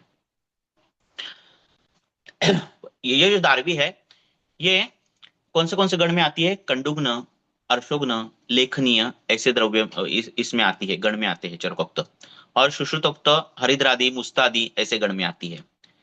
तो किसी भी द्रव्य की पढ़ाई करते समय हमें वो देखना चाहिए कि कौन से गण में आती है, कौन से सुश्रुतोक्त और चरकोक्त कौन से गण में आती है, और उसका रसवीर्य विपाक, ये धर्म पंचक, ये अगर विचार किया गया जाए तो हमें पता चलती है कि दारवी जो है जब जब हेतु गुरु रहते हैं, स्निग्ध रहते हैं और शीत रहते हैं, ऐसे जब हेतु रहते हैं और उससे उत्पन्न त्वचा विकार होते हैं, तब जो है दारवी का प्रयोग किया जाता है। मतलब क्या? गुरु क्या है? गुरु मांस है ना। स्निग्ध क्या है? स्निग्ध मांस है, तेल है, चीज है, बर्गर है ना।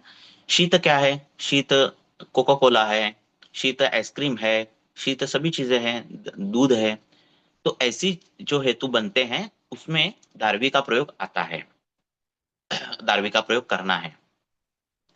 ऐसे स्थूल रुग्ण जिसको पसीना नहीं आता, ऐसे स्थूल रुग्ण जिनमें हेतु जो है अव्यायाम है, ऐसे रुग्ण जिनमें हेतु जो है अति स्निग्ध है, ऐसे रुग्ण में दार्वी का प्रयोग करना चाहिए।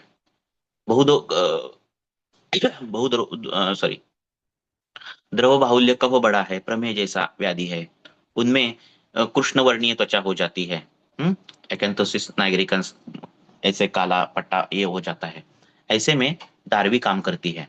उसका अभ्यंतर और बाह्य ऐसे दोनों प्रयोग किए जाए तो वो चला जाता है।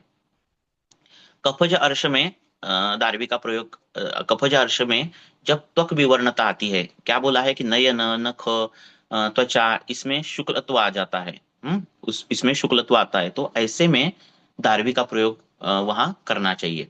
तो अर्श का अगर कोई कुष्ठ का रुग्ण आपके पास आता है और उसके हेतु जिस प्रकार से बने हैं, गुरु, स्निग्ध, शीत, इस प्रकार से बने हैं, और उसको कफज अर्श हुआ है, कफज अर्श हुआ है मतलब क्या है, आलस्य है, प्रसेक है, ये सार्वधिक सब कुछ लक्षण दिख रहे हैं, और वहां अर्शांकुर आया है, हाँ, दाह नहीं होता, कुछ नहीं होता, शूल होता है, और वहां वो अर्शांकुर जो है वैसे दाने जैसा आया है, और उसमें ये काफी लंबे समय तक ऐसा अर्श है, और उसमें विवर्णता आई है त्वक में, या फिर कोई त्वक दृष्टि आ गई है, कोई वात कफज त्वक विकृति आ गई है, तो इसमें जो है दार्वी का प्रयोग आपको करना है।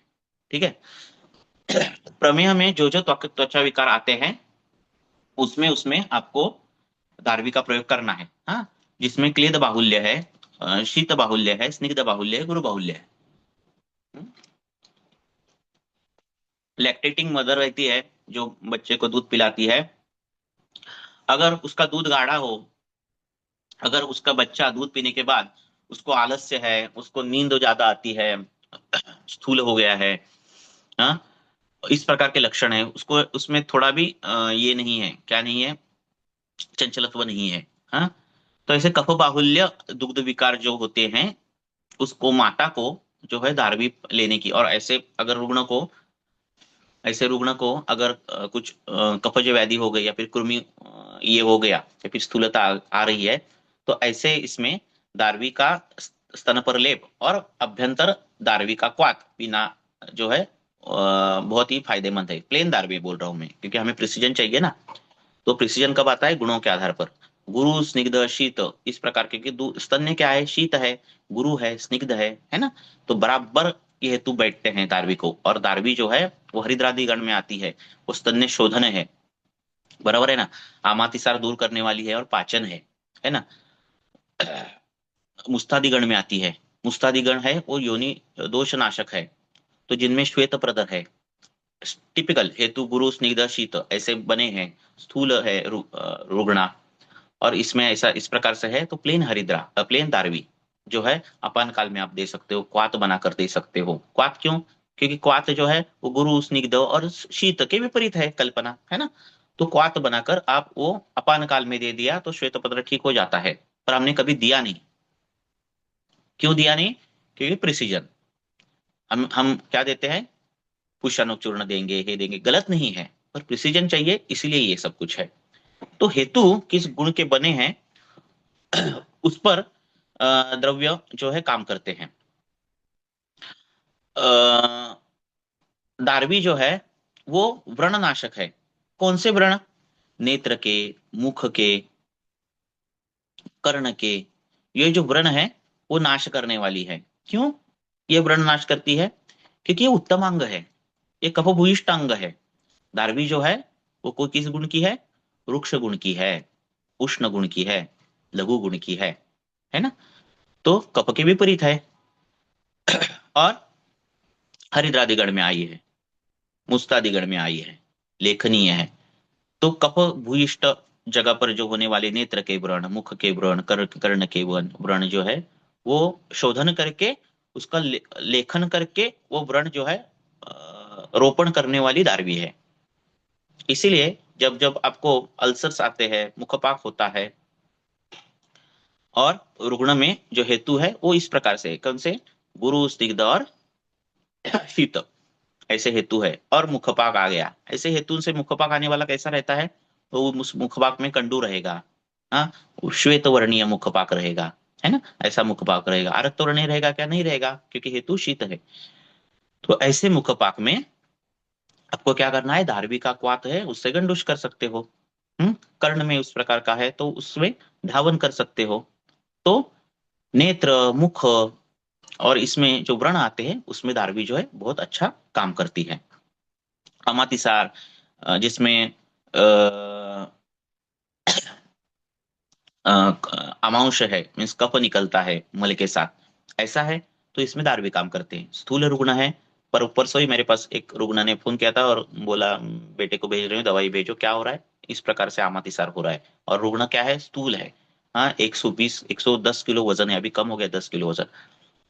दारवी दिया, अमांश रुक गया, क्योंकि दारवी क्या है, पाचन है। ठीक है, तो इस प्रकार की दारवी जो है काम करती है। तो ये दारवी का प्रयोग जो आप, प्लेन दारवी बोल रहा हूँ, प्लेन दारवी का प्रयोग जो है दारू हरिद्रा आप कर सकते हो। आगे अभी आधा घंटा है, आधा घंटे में खत्म करना है। दूसरा कौन सा द्रव्य है, दूसरा द्रव्य चंदन। दूसरा कोई ले लिया क्या मैंने द्रव्य, ठीक है, हाँ रहने दो। चंदन जो है काम बहुत आता है, क्योंकि अ, ये शीत है। हम्म ये शीत है, रुक्ष है, सभी इस प्रकार से है, पर दारवी उष्ण है, ये शीत है। ये रुक्ष लघु उस प्रकार से है, तिक्त मधुर कषाय, तिक्त मधुर रस है। अब देखो, दो प्रकार का कंडू रहता है, एक कफभूयिष्ठ कंडू रहता है, जहां गुरु स्निग्ध शीत गुण के हेतु बनते हैं, और कंडू रहता है वहां उत्सेद रहता है, स्राव भी रह सकता है, और कंडू बहुत रहता है। खाना खाने के बाद कंडू बढ़ता है, कफ काल में कंडू बढ़ता है, वसंत ऋतु में कंडू बढ़ता है। ऐसा जो कंडू है वो दारवी का कंडू है, वो दारवी ठीक करने वाली है। दूसरा कंडू रहता है वो शरद ऋतु में बढ़ने वाला, ग्रीष्म ऋतु में बढ़ने वाला कंडू है। वो कंडू जो है वो चंदन से जाता है। चंदन जो है वो वर्ण है, कंडुग्न है, विषग्न है, तृष्णा निग्रहण करने वाली है, दाह प्रशमन करने वाली है, लिटरली दाह प्रशमन करने वाली है। पूरे शरीर में दाह है, वात पित्तात्मक अवस्था जब रहती है ना, तब ये दाह है ना बहुत बढ़ता है। वात पित्तात्मक अवस्था तो चंदन दे सकते हो, पर चंदन वृक्ष कल्पना है, हमें वात पित्तात्मक दाह अगर कम करना है तो चंदन घृत के साथ देना पड़ेगा, नहीं तो कोई चंदन आदि तेल भी लगाने के लिए देना पड़ेगा, पर स्निग्ध कल्पना चाहिए। तो चंदन जो है बहुत काम करता है वहां पे। वात पित्तात्मक मतलब आपको समझने के लिए आप ओवन का उदाहरण ले लो। सिंपल जो ओवन रहता है वो हीट जनरेट करता है ना, ऊपर से नीचे कॉइल रहती है ओटीजी ओवन, तो फूड जो है बेक हो जाता है। पर जो कन्वेंशन रहता है वहां क्या रहता है, फैन रहता है ना। अग्नि को वात का अगर ये मिल गया तो खाना जल्दी पचता है। हाँ, जो आपने बनाया है वो जल्दी बेक हो जाता है। ये क्यों होता है, क्योंकि वात मिल गया उसको। उसी तरह शरीर में भी अगर पित्त को वात मिल गया तो जल्दी उसका प्रसरणशील हो जाता है। तो ऐसे में जो है, इसीलिए देखो अग्नि विसर्प जो है वहां पे तिक्त घृत लगाने के लिए बोला है, बाकी कहाँ लगाने के लिए बोला है, नहीं वहां लगाने के लिए बोला है, इतना दाह रहता है। तो ये जो चंदन है वो स्निग्ध और उष्ण अगर हेतु बने तो चंदन का प्रयोग जो है करना है आपको। मतलब स्थूल रुग्ण है और पसीना बहुत आता है, स्थूल रुग्ण है, व्याधि हुआ, त्वचा विकार हुआ है, जलपाकावस्था हो रही है, दाह राग ऐसे लक्षण बहुत दिख रहे हैं, स्त्राव भी रख रहा है, विस्रगंध दिख रहा है। तो ये गंध जब आता है विस्रगंध, तो ये चॉइस ऑफ ड्रग है, कौन सा, चंदन। तो विष से उत्पन्न हो, पित्त से उत्पन्न हो, क्लेद वान ऐसा व्रण व्रण है, या फिर कोई व्याधि है, पामा है, क्या कुछ भी है, तो उस पे चंदन होना चाहिए। जिसमें पस होता है, और पस होता है, सिर्फ पस नहीं होता, उसमें दाह भी है, तो ये पस जो है वो पित्त के कारण जो है विस्रता आ जाती है। तो उसमें चॉइस ऑफ ड्रग जो है चंदन है। कोई भी त्वचा विकार में अगर पित्तानुबंध थोड़ा भी रहा तो पहले पित्त का काम करना, ये ध्यान में रखो, क्योंकि पित्त जो है त्वचा विकार की उस वही अवस्था जो है पाकावस्था में लेने जाने वाला जो है वो पित्त ही है। इसलिए पित्त को पहले शमन करो, पित्त का शमन करने के बाद वो त्वचा विकार सूख जाता है, सूखने के बाद आपकी जो ट्रीटमेंट है वो इजी हो जाती है। तो पहले पित्त का काम करना। अगर थोड़ा भी आपको पित्तानुबंध लगे, आजकल के व्याधियों में दिखता है, देते समय महामंजिष्ठादि काढ़ा दे दिया, अरे उष्ण है वो, है ना, ऐसा नहीं करना। हाँ, तो पित्त पर पहले ये करना। तो इस प्रकार से जो है चंदन का प्रयोग, आप प्लेन चंदन चूर्ण का प्रयोग आप कर सकते हो।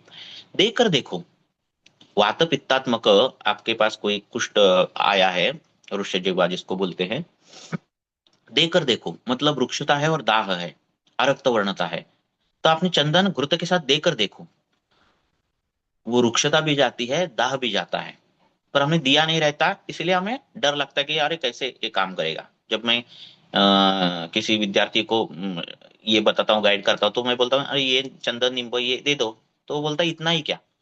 क्यों ऐसा बोलता है? क्योंकि उसने ऐसा देखा ही नहीं है कभी। उसने ट्रीटमेंट देखते समय बड़ा कुष्ठ है, ज्यादा कुष्ठ है, तो एटलीस्ट 3-4 कल्प तो होने चाहिए, ये उसके दिमाग में फिट बैठा है। हमें जो रूढ़ बताई गई ट्रीटमेंट, तो हमारे दिमाग में बैठ गया है कि 2-3 गोलियां देनी चाहिए, 2-3 आसव अरिष्ट, 1-2 आसव अरिष्ट तो देनी चाहिए, ये देना चाहिए, वो देना चाहिए, ऐसा नहीं है। आपको गुणों का विचार आ गया तो आप प्रिसाइज ट्रीटमेंट कर सकते हो, प्रिसीजन आपके इसमें आ सकता है। फास्ट लेता हूँ 4:30 करके। दूसरा कुष्ठ के जो हेतु रहते हैं वो पाप कर्म के हेतु रहते हैं। जैसे हमने बोला, तो ऐसा अगर कुष्ठ आपको दिख रहा है और वो वात कफज कुष्ठ है, ऐसा कुष्ठ आपको दिख रहा है और वो वात कफज कुष्ठ है। वात कफज मतलब क्या? वापिस से रुक्षता है, तोद है, शूल है, कंडू है, उच्छेद है, ब्ला ब्ला ब्ला ब्ला। तो इस प्रकार का अगर कुष्ठ, उसका ये डायग्नोस मत करो। उसको चर्म कुष्ठ, एक कुष्ठ, किट्टिब ऐसा डायग्नोस मत करो, क्योंकि कभी कभार इधर किट्टिब होगा और इधर चर्म कुष्ठ भी हो सकता है। आपका डायग्नोस वात पित्तात्मक कुष्ठ रहना चाहिए। आपका डायग्नोस्टिस गुण के आधार पर रहना चाहिए। रुक्ष गुण का वात, इस प्रकार शीत गुण का कफ, दोनों मिला है और ये बना है, इस प्रकार का डायग्नोसिस आपको, आपका अंशांश कल्पना का विचार करके डायग्नोसिस बनाओ, ताकि ट्रीटमेंट में सौकर्य आए। तो ऐसा जो कुष्ठ होता है वात कफज कुष्ठ, जिसका हेतु आपको लग रहा है कि पाप कर्म है, अभी अगर मिल गया, अगर हेतु ऐसा आपको मिल गया तो बहुत आसानी होती है।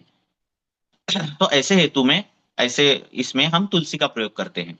तुलसी का प्रयोग जो है, तुलसी जो है पापग्नि बोली है, तो उसका बाह्य और अभ्यंतर ये दोनों प्रयोग करने के बाद उसका जो प्रभाव से वो काम करती है, वो दोषज्ञता तो है ही उसकी वात कफात्मक, और वो प्रभाव से भी काम करती है। तो कुष्ठ में ये एक हिडन 2 चीजें हैं। कौन सी? एक पाप कर्म का हेतु और दूसरा विषय का हेतु। जो मैंने बोला कि विरुद्धान्न का हेतु है तो विषय का विचार होना चाहिए, चंदन का विचार, शिरीष का विचार, हरिद्रा का विचार, इसका विचार, उसका विचार होना चाहिए, ठीक है ना। तो ऐसा अगर हेतु है तो हमें क्या करना है? तुलसी का विचार करना है। अब क्षेत्र देखो, क्षेत्र के जो हेतु है वो वही है पाप कर्म के, बराबर है ना। क्षेत्र के हेतु जो है वही है पाप कर्म के। तो हमने जो क्षेत्र तेल बनाया है, हमने बनाया ना, जो ग्रंथ में द्रव्यों का विचार करके हमने जो बनाया है, उसमें तुलसी, करंज, बाकुची, गोमूत्र ये सब हमने डाला है क्षेत्र के तेल में।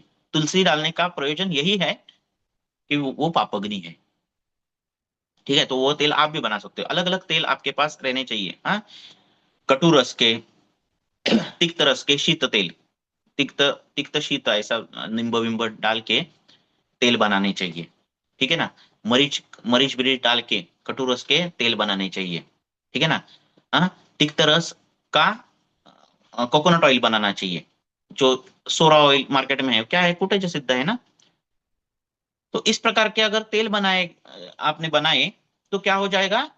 गुणों के आधार पर आप तेल वो दे सकते हो। आपको वहां स्निग्ध और शीत कल्पना अपेक्षित है, आप वो कुटेज सिद्ध तेल दे सकते हो। आपको वहां कृमि है और इस प्रकार से है, आपको वहां उस प्रकार से करंज बिरंज का तेल दे सकते हो। आपको वहां विष से उत्पन्न दिख रहा है तो आपको चंदन शिरीष का तेल दे सकते हो, है ना। तो इस प्रकार के तेल बनाओ। और ये बनाना बहुत ईजी रहता है। अगर क्लिनिक में ज्यादा सेटअप नहीं है तो गैस तो रहता ही है, तो गैस पे उतने उतने तेल बनाओ। एक अगर आपके पास कफपित्तज का कुष्ठ का पेशेंट आया तो वो तेल बनाकर रखो 1 लीटर, उसको 100 ml दिया, 900 ml आपके पास बचा, दूसरा वही उस प्रकार का कुष्ठ आया तो उसको आप यूटिलाइज कर सकते हो। तो इस प्रकार के तेल बनाओ। दूसरे हो, ठीक है, तुलसी होगी, अभी तुलसी ज्यादा नहीं बोलूंगा। तो क्षेत्र में उस तुलसी का हम प्रयोग करते हैं। जिस जिस द्रव्य में सुगंधता है, जैसे चंदन है, तुलसी है, तो जिन जिन कुष्ठ में दुर्गंधि है, और ये वैद्य संवेद्य है दुर्गंधि, है ना। तो क्लिनिक में जब पेशेंट आता है और वो ये निकालता है स्वैब विप, तो पता चल जाता है दुर्गंधि है ना। तो ये पित्त और कफ से होती है। तो अगर ये दुर्गंधि है तो अगर पित्तानुबंध ज्यादा है तो चंदन का प्रयोग, कफानुबंध ज्यादा है तो तुलसी का प्रयोग आपको करना है। तो प्लेन तुलसी से आप कुष्ठ ठीक कर सकते हो। ठीक है। आगे कौन सा द्रव्य लेंगे? 2 हो गए ना। तीसरा द्रव्य है सारीवा। ये सभी द्रव्य मैंने मेरे YouTube चैनल पे डाले हैं, एक एक द्रव्य के बारे में एक एक वीडियो डाले हैं। जो जो लगता है द्रव्य गुण शास्त्र में जो वर्णित है वो नहीं, जो प्रैक्टिस के बाद, अनुभव के बाद जो आता है वो सब कुछ है। 15-15 मिनट, 20-20 मिनट के वीडियो है, वो आप दे सकते हो। इधर थोड़ी अलग जानकारी है, मैं इस वीडियो में दे रहा हूँ। सारीवा जो है अनंता, ये एक प्रैक्टिस में हम ज्यादा यूज करते हैं क्योंकि उसका काम ही वैसा है। ये जो सारीवा है वो गुरु है, स्निग्ध है, मधुर है, तिक्त है, मधुर विपाक है और शीतवीर्य है। मतलब ब्रूहण करने की जो सभी क्षमताएं हैं, ब्रूहण करके कोई भी त्वचा विकार दूर करने की क्षमता है। मतलब क्या?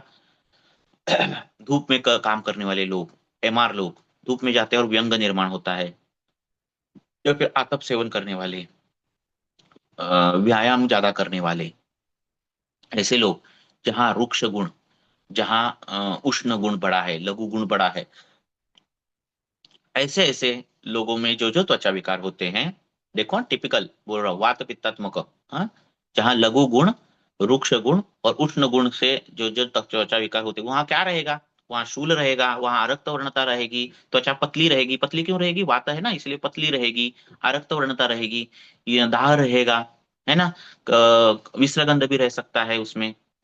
तो ऐसे ऐसे त्वचा विकार जो होते हैं, वहां जो है अभ्यंतर और बाह्य, ये जो अनंता बहुत अच्छा काम करती है। अच्छे अच्छे व्यंग के पेशेंट, एक मेरे पास पेशेंट आया था, उस केस में मैंने डाल दी है वो आयुर्वेदक तो चर्चा, ये जो व्हाट्सएप ग्रुप है उस पर। तो उसको आतप, अनल और अनिल दोनों सेवन से क्या था? व्यंग आया था, पूरा आधा चेहरा उसका इसमें ये था, व्यंग था।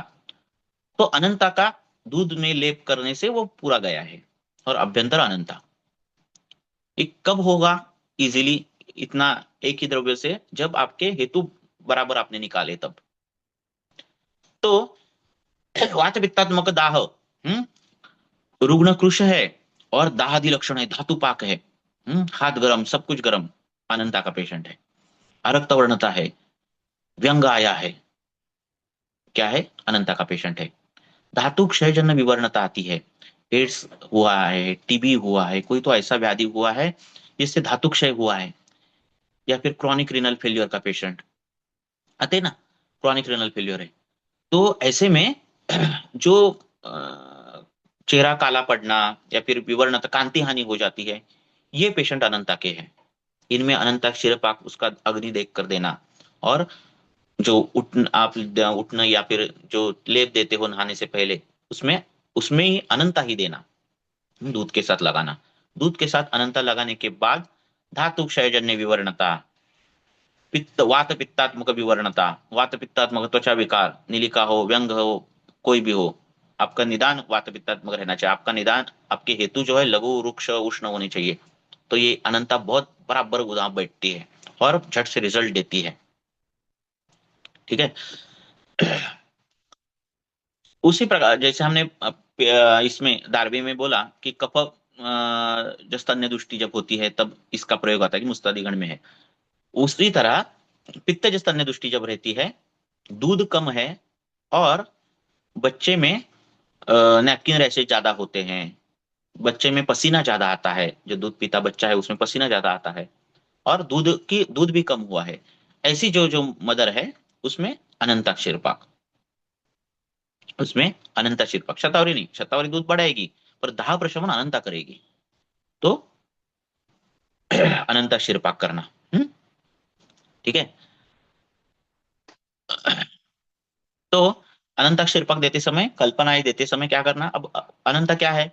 ये गुरु है, स्निग्ध है, शीत है ना।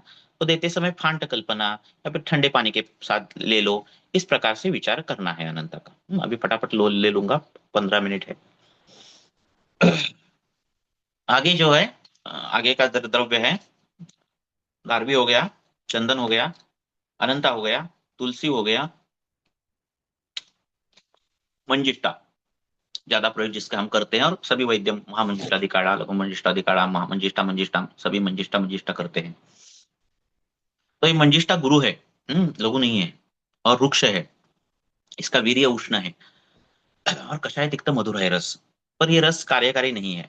कार्यकारी नहीं है मतलब कषाय तो दिखता है, माधुर्य नहीं। मंजिष्ठा जो है उष्ण वीर्य से काम करती है। हाँ, रक्त में क्लेद है तो वो शोधन करने का काम करती है, क्योंकि वीर्य उष्ण है। इसका प्रभाव ही विषग्न है। किसका? मंजिष्ठा का। जैसे शीर्ष का विषग्न है, वैसे मंजिष्ठा भी विषग्न है। रक्त में कफभूयिष्ठ जो जो विष उत्पन्न होते हैं, इस पर मंजिष्ठा बहुत अच्छी तरह काम करती है। दहादी लक्षण है मंजिष्ठा नहीं देनी, प्लेन मंजिष्ठा बोल रहा हूं। हाँ, वृक्षादि लक्षण है मंजिष्ठा नहीं देनी, कषाय है, वृक्ष है, नहीं देनी। कब देनी मंजिष्ठा? की क्लेद ज्यादा है, रुग्ण में स्थूलता है, या फिर अवरोधजन्य संप्राप्ति है, रक्त में क्लेद ज्यादा बड़ा है, शुगर डायग्नोस हुई है, ऐसा कुछ जो कुछ रहता है ना, इसमें जो है मंजिष्ठा जो है वो काम करती है, अच्छा काम करती है। तो ये वर्ण काम करती है, भ्राजक पित्त बढ़ाती है, वर्ण्य काम करती है। ठीक है। कॉस्मेटिक लोग चेहरे को लगाते हैं, है ना, ओठों को या फिर चेहरे को, उससे अगर व्यंग हो गया तो मंजिष्ठा जो है वो विषग्न है, तो वो काम करेगी। दहादी लक्षण नहीं होने चाहिए। अगर हो गए, कम हो गए, तो वो मंजिष्ठा जो है तेल के साथ, मीन्स नारिकेल तेल के साथ जो है वो तेल उसको लगाने के लिए बोलना। नहीं तो उसका बेस्ट व्यंग में प्रयोग है वो शहद के साथ उसको चेहरे को लगाना। जलने के बाद जब कृष्ण विवर्णता आती है तो मंजिष्ठा बहुत काम करती है, क्योंकि वहां का भ्राजक पित्त गया रहता है जलने के बाद, है ना। तो वहां पे मंजिष्ठा जो है घृत के साथ जो है रोज लगाने के लिए देना, प्लेन मंजिष्ठा। तो उससे वो जो दग्ध व्रण है वो चला जाता है। तो संतर्पणजन्य, विषजन्य, कफ बाहुल्य, रक्त विकारों में मंजिष्ठा जो है आपका चॉइस ऑफ ड्रग रहना चाहिए। तो मंजिष्ठा दे दो और काम देख लो। ठीक है। और बहुत द्रव्य बताना चाहता हूं मैं, करंज ये वो, पर हमें टाइम इतना नहीं है। और प्राक श्रमात् विवर्जित, थकान होने से पहले ही मुझे बंद करना चाहिए, है ना। अब गलतियां कहाँ होती है, ये बहुत इंपॉर्टेंट टॉपिक है। कि त्वचा विकारों में गलतियां, देखो ये द्रव्य मैंने बताए, एक उदाहरणार्थ बताए हैं, उसी प्रकार सभी द्रव्यों का आपको विचार करना है। उशीर का विचार कब करना है, देखो ना, शुक्र दुष्टि है। हाँ, जैसे हमने ये देखा, चंदन देखा, उशीर भी वैसा ही है ना, पर वो शुक्र शोधन नहीं है। उशीर जो है वो शुक्र शोधन है। तो शुक्र में दुष्टि आई है, या फिर पित्तज शुक्र दुष्टि है, उससे आया हुआ त्वक विकार है, ऐसा जो है वहां उशीर का प्रयोग होता है। हाँ, ऐसे अलग अलग द्रव्यों के बारे में, लोद्र के बारे में है, ये वो करंज के बारे में है, विडंग के बारे में है, वचा के बारे में है, आपको सोचना है। ये सोच क्या क्या करनी है वो यूट्यूब चैनल पे दिया है, पर आपको उस प्रकार से आपको संक्षेप का विचार विस्तार में करना है। एक ही द्रव्य के बारे में ज्यादा चिंतन करने के बाद उस द्रव्य में प्रिसीजन आता है, और फिर बाद में जब पेशेंट सामने आता है तो वही द्रव्य आपके दिमाग में घंटी बजाता है कि अरे ये मेरा पेशेंट आया है, ये वचा का पेशेंट आया है, शिरीष का पेशेंट आया है, चंदन का पेशेंट आया है। कभी कभार नहीं एक द्रव्य में हो सकता है, तो 2-3 द्रव्य का भी प्रयोग हो सकता है, पर ये प्रिसीजन ही है। हाँ, तो ये होना चाहिए। लास्ट का अंतिम जो है विषय कि गलतियां कहाँ होती है। गलतियां कहाँ होती है, ये बहुत बार होता है कि आपके पास जब पेशेंट आता है तो वो बहुत से अलग अलग एलोपैथी के क्रीम्स लोशन लगाकर आता है। उसको जब होता है तो पित्तज कुष्ठ होता है, पर वो बेटामेथाजोन, क्लोबेटाजोन, ये वो क्लोट्रिमाजोल, ये सब लगाकर आता है। हाइपर सेंसिटिविटी आती है, त्वचा वहां कृष्णवर्णीय आती है। अब कृष्णवर्णीय त्वचा, रुक्ष त्वचा, ये सजेस्ट करती है कि उसको वात कफज कुष्ठ है, और आपने वहां उसको करंज लगाने के लिए दे दिया, भृत मरीच आदि तेल दे दिया, कोई भी उष्ण लेप ले दिए, पहले ही त्वचा हाइपर सेंसिटिव है और आपने वो दे दिया, तो क्या हो जाता है, वहां और तकलीफें बढ़ती है। ये हो जाता है अगर उसने स्टीरॉयड के मलम ये वो लगाए तो ये गलतियां हो जाती है। तो इसीलिए पूछना कि पहले जब आप डर्मेटोलॉजिस्ट के पास गए थे तब आपको क्या था, क्या सिम्टम्स थे, क्या सिम्टम कॉम्प्लेक्स था, तब बोलेगा वो कि नहीं उस समय मुझे वो आरक्तवर्णता थी, दाह था, कंडू था, स्त्राव था, राग था, ऐसा वो बोलेगा। हेतु क्या बने हैं, उस प्रकार के बने हैं। क्या, दधी बने हैं, मत्स्य सेवन बना है, मूंगफली खाना बना है, उस प्रकार के स्निग्ध गुरु उष्ण ऐसे हेतु बने हैं।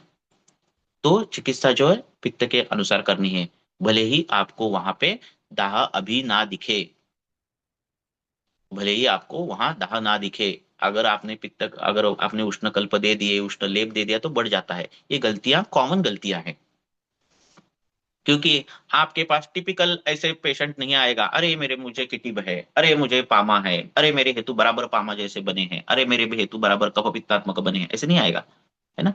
बीच में दवाइयों का भी असर आएगा। तो विष का विचार दवाइयां जब पेशेंट लेते हैं, और ये विचार दोनों करने हैं और कुष्ठ ठीक करना है। हम्म तो ये बोल गलतियां होती है। तीसरी गलतियां होती है आया कुष्ठ और दे दिया महातिक्त घृत, बहुत फेमस, महातिक्त घृत चालू कर दो, पामा किटी बना शक, हाँ? गलत है। अशुद्ध कोष्ठ से व्याधिवर्धनम, घृतम व्याधिवर्धनम। जब अगर कोष्ठ में पाचन नहीं है, कोष्ठ अगर अशुद्ध है, तो आपने घृत जो है नहीं देना है। बहुदोषावस्था में घृतम न दे आए, घृत नहीं देना है। यत न विरेचनम, जो विरेचन ना करे, इस प्रकार से बोला है ना। तो घृत देना नहीं है, पहले पाचन करना है। कफ पित्तात्मक कुष्ठ, कफज कुष्ठ, वात पित्तात्मक कुष्ठ, ऐसे कुष्ठ जब आपके पास आते हैं तो आपको पाचन पहले करना है। पाचन में क्या करना है, कभी बोलते पाचन करना है, पाचन करना है, मतलब क्या करना है, यही पटोल देते हैं हम, दारवी देते हैं, यही पाचन करना है, शमन औषधि देने हैं, है ना। रक्तोष्णा पिटिका तृष्णा रक्तम श्रीवनम मुआ ऐसा दिखा तो रक्तपाचक देना है। ज्वर जैसा लग रहा है तो रक्तपाचक देना है। तो पहले पाचन देना है और फिर बाद में घृत का प्रयोग करना है। जीर्ण कुष्ठ में कर सकते हो, जीर्ण कुष्ठ में, वाताधिक कुष्ठ में घृत का पान करते हो, पर पहले जो है घृत नयना नहीं है, कुष्ठ में स्नेह वर्ज है। और शास्त्र में बोला है अगर देना ही है आपको, वमन विरेचन करना है, तो खदीर घृत, निम्ब घृत, ऐसे घृतों के नाम आए हैं, वो प्रयोग कर सकते हो, पर ये करना है। तीसरी बात, शोधन साध्य जो कुष्ठ है, बहुदोष सार्वदेहिक लक्षण दिख रहे हैं आपको, दाह कंडू ब्ला ब्ला सब कुछ दिख रहा है, स्राव भी दिख रहा है, पूरे सर्वांग में कुष्ठ है, तो ये शोधन अवस्था है, वहां शोधन ही करना चाहिए। बहुदोषावस्था है, पाचन करके शोधन ही करना चाहिए।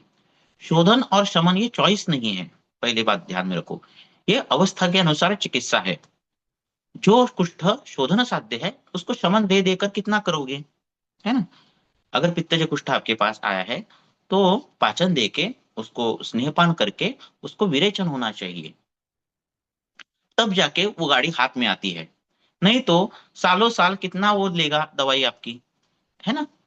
क्योंकि दोष दोष समर्चना इतने सालों से बनी है, शाखागत ऐसे ऐसे गए हैं, वो लीन दोष आपके शमन औषध से कैसे ठीक होंगे, तो नहीं होंगे। तो ऐसे में कुटकी का प्रयोग हम करते हैं कि कुटकी क्या करते हैं, थोड़ा थोड़ा जो दोष का है शोधन कर देती है, पित्त का शोधन कर सकती है, वो कर सकते हैं आम शमन से, पर समय लगेगा। तो जो शोधन साध्य कुष्ठ है उसको शोधन ही करना है, और शमन साध्य उसको शमन ही करना है। ये बहुत महत्वपूर्ण बात है, यहाँ गलतियां हो जाती है। पूरा सोरायसिस शरीर पर है, बताओ दो कल्प, नहीं आता प्रेसिजन, उसमें नहीं होगा सिर्फ चंदन से। शोधन ही करना है, तो शोधन करना ही है। और बोला है कुष्ठ में शोधन कितना करना है, बार बार विरेचन है, पक्षात पक्षात बोला है ना। तो वमन बोला है, विरेचन बोला है, तो ये करना है। तीसरी गलती होती है कि आया पित्तज कुष्ठ और जलों का लगाव। देखो सार्वदेहिक दृष्टि जब रहती है, आपके रक्त में दोष है और आपने जलों का उच्चारण किया, तो वहां व्रण निर्माण होता है।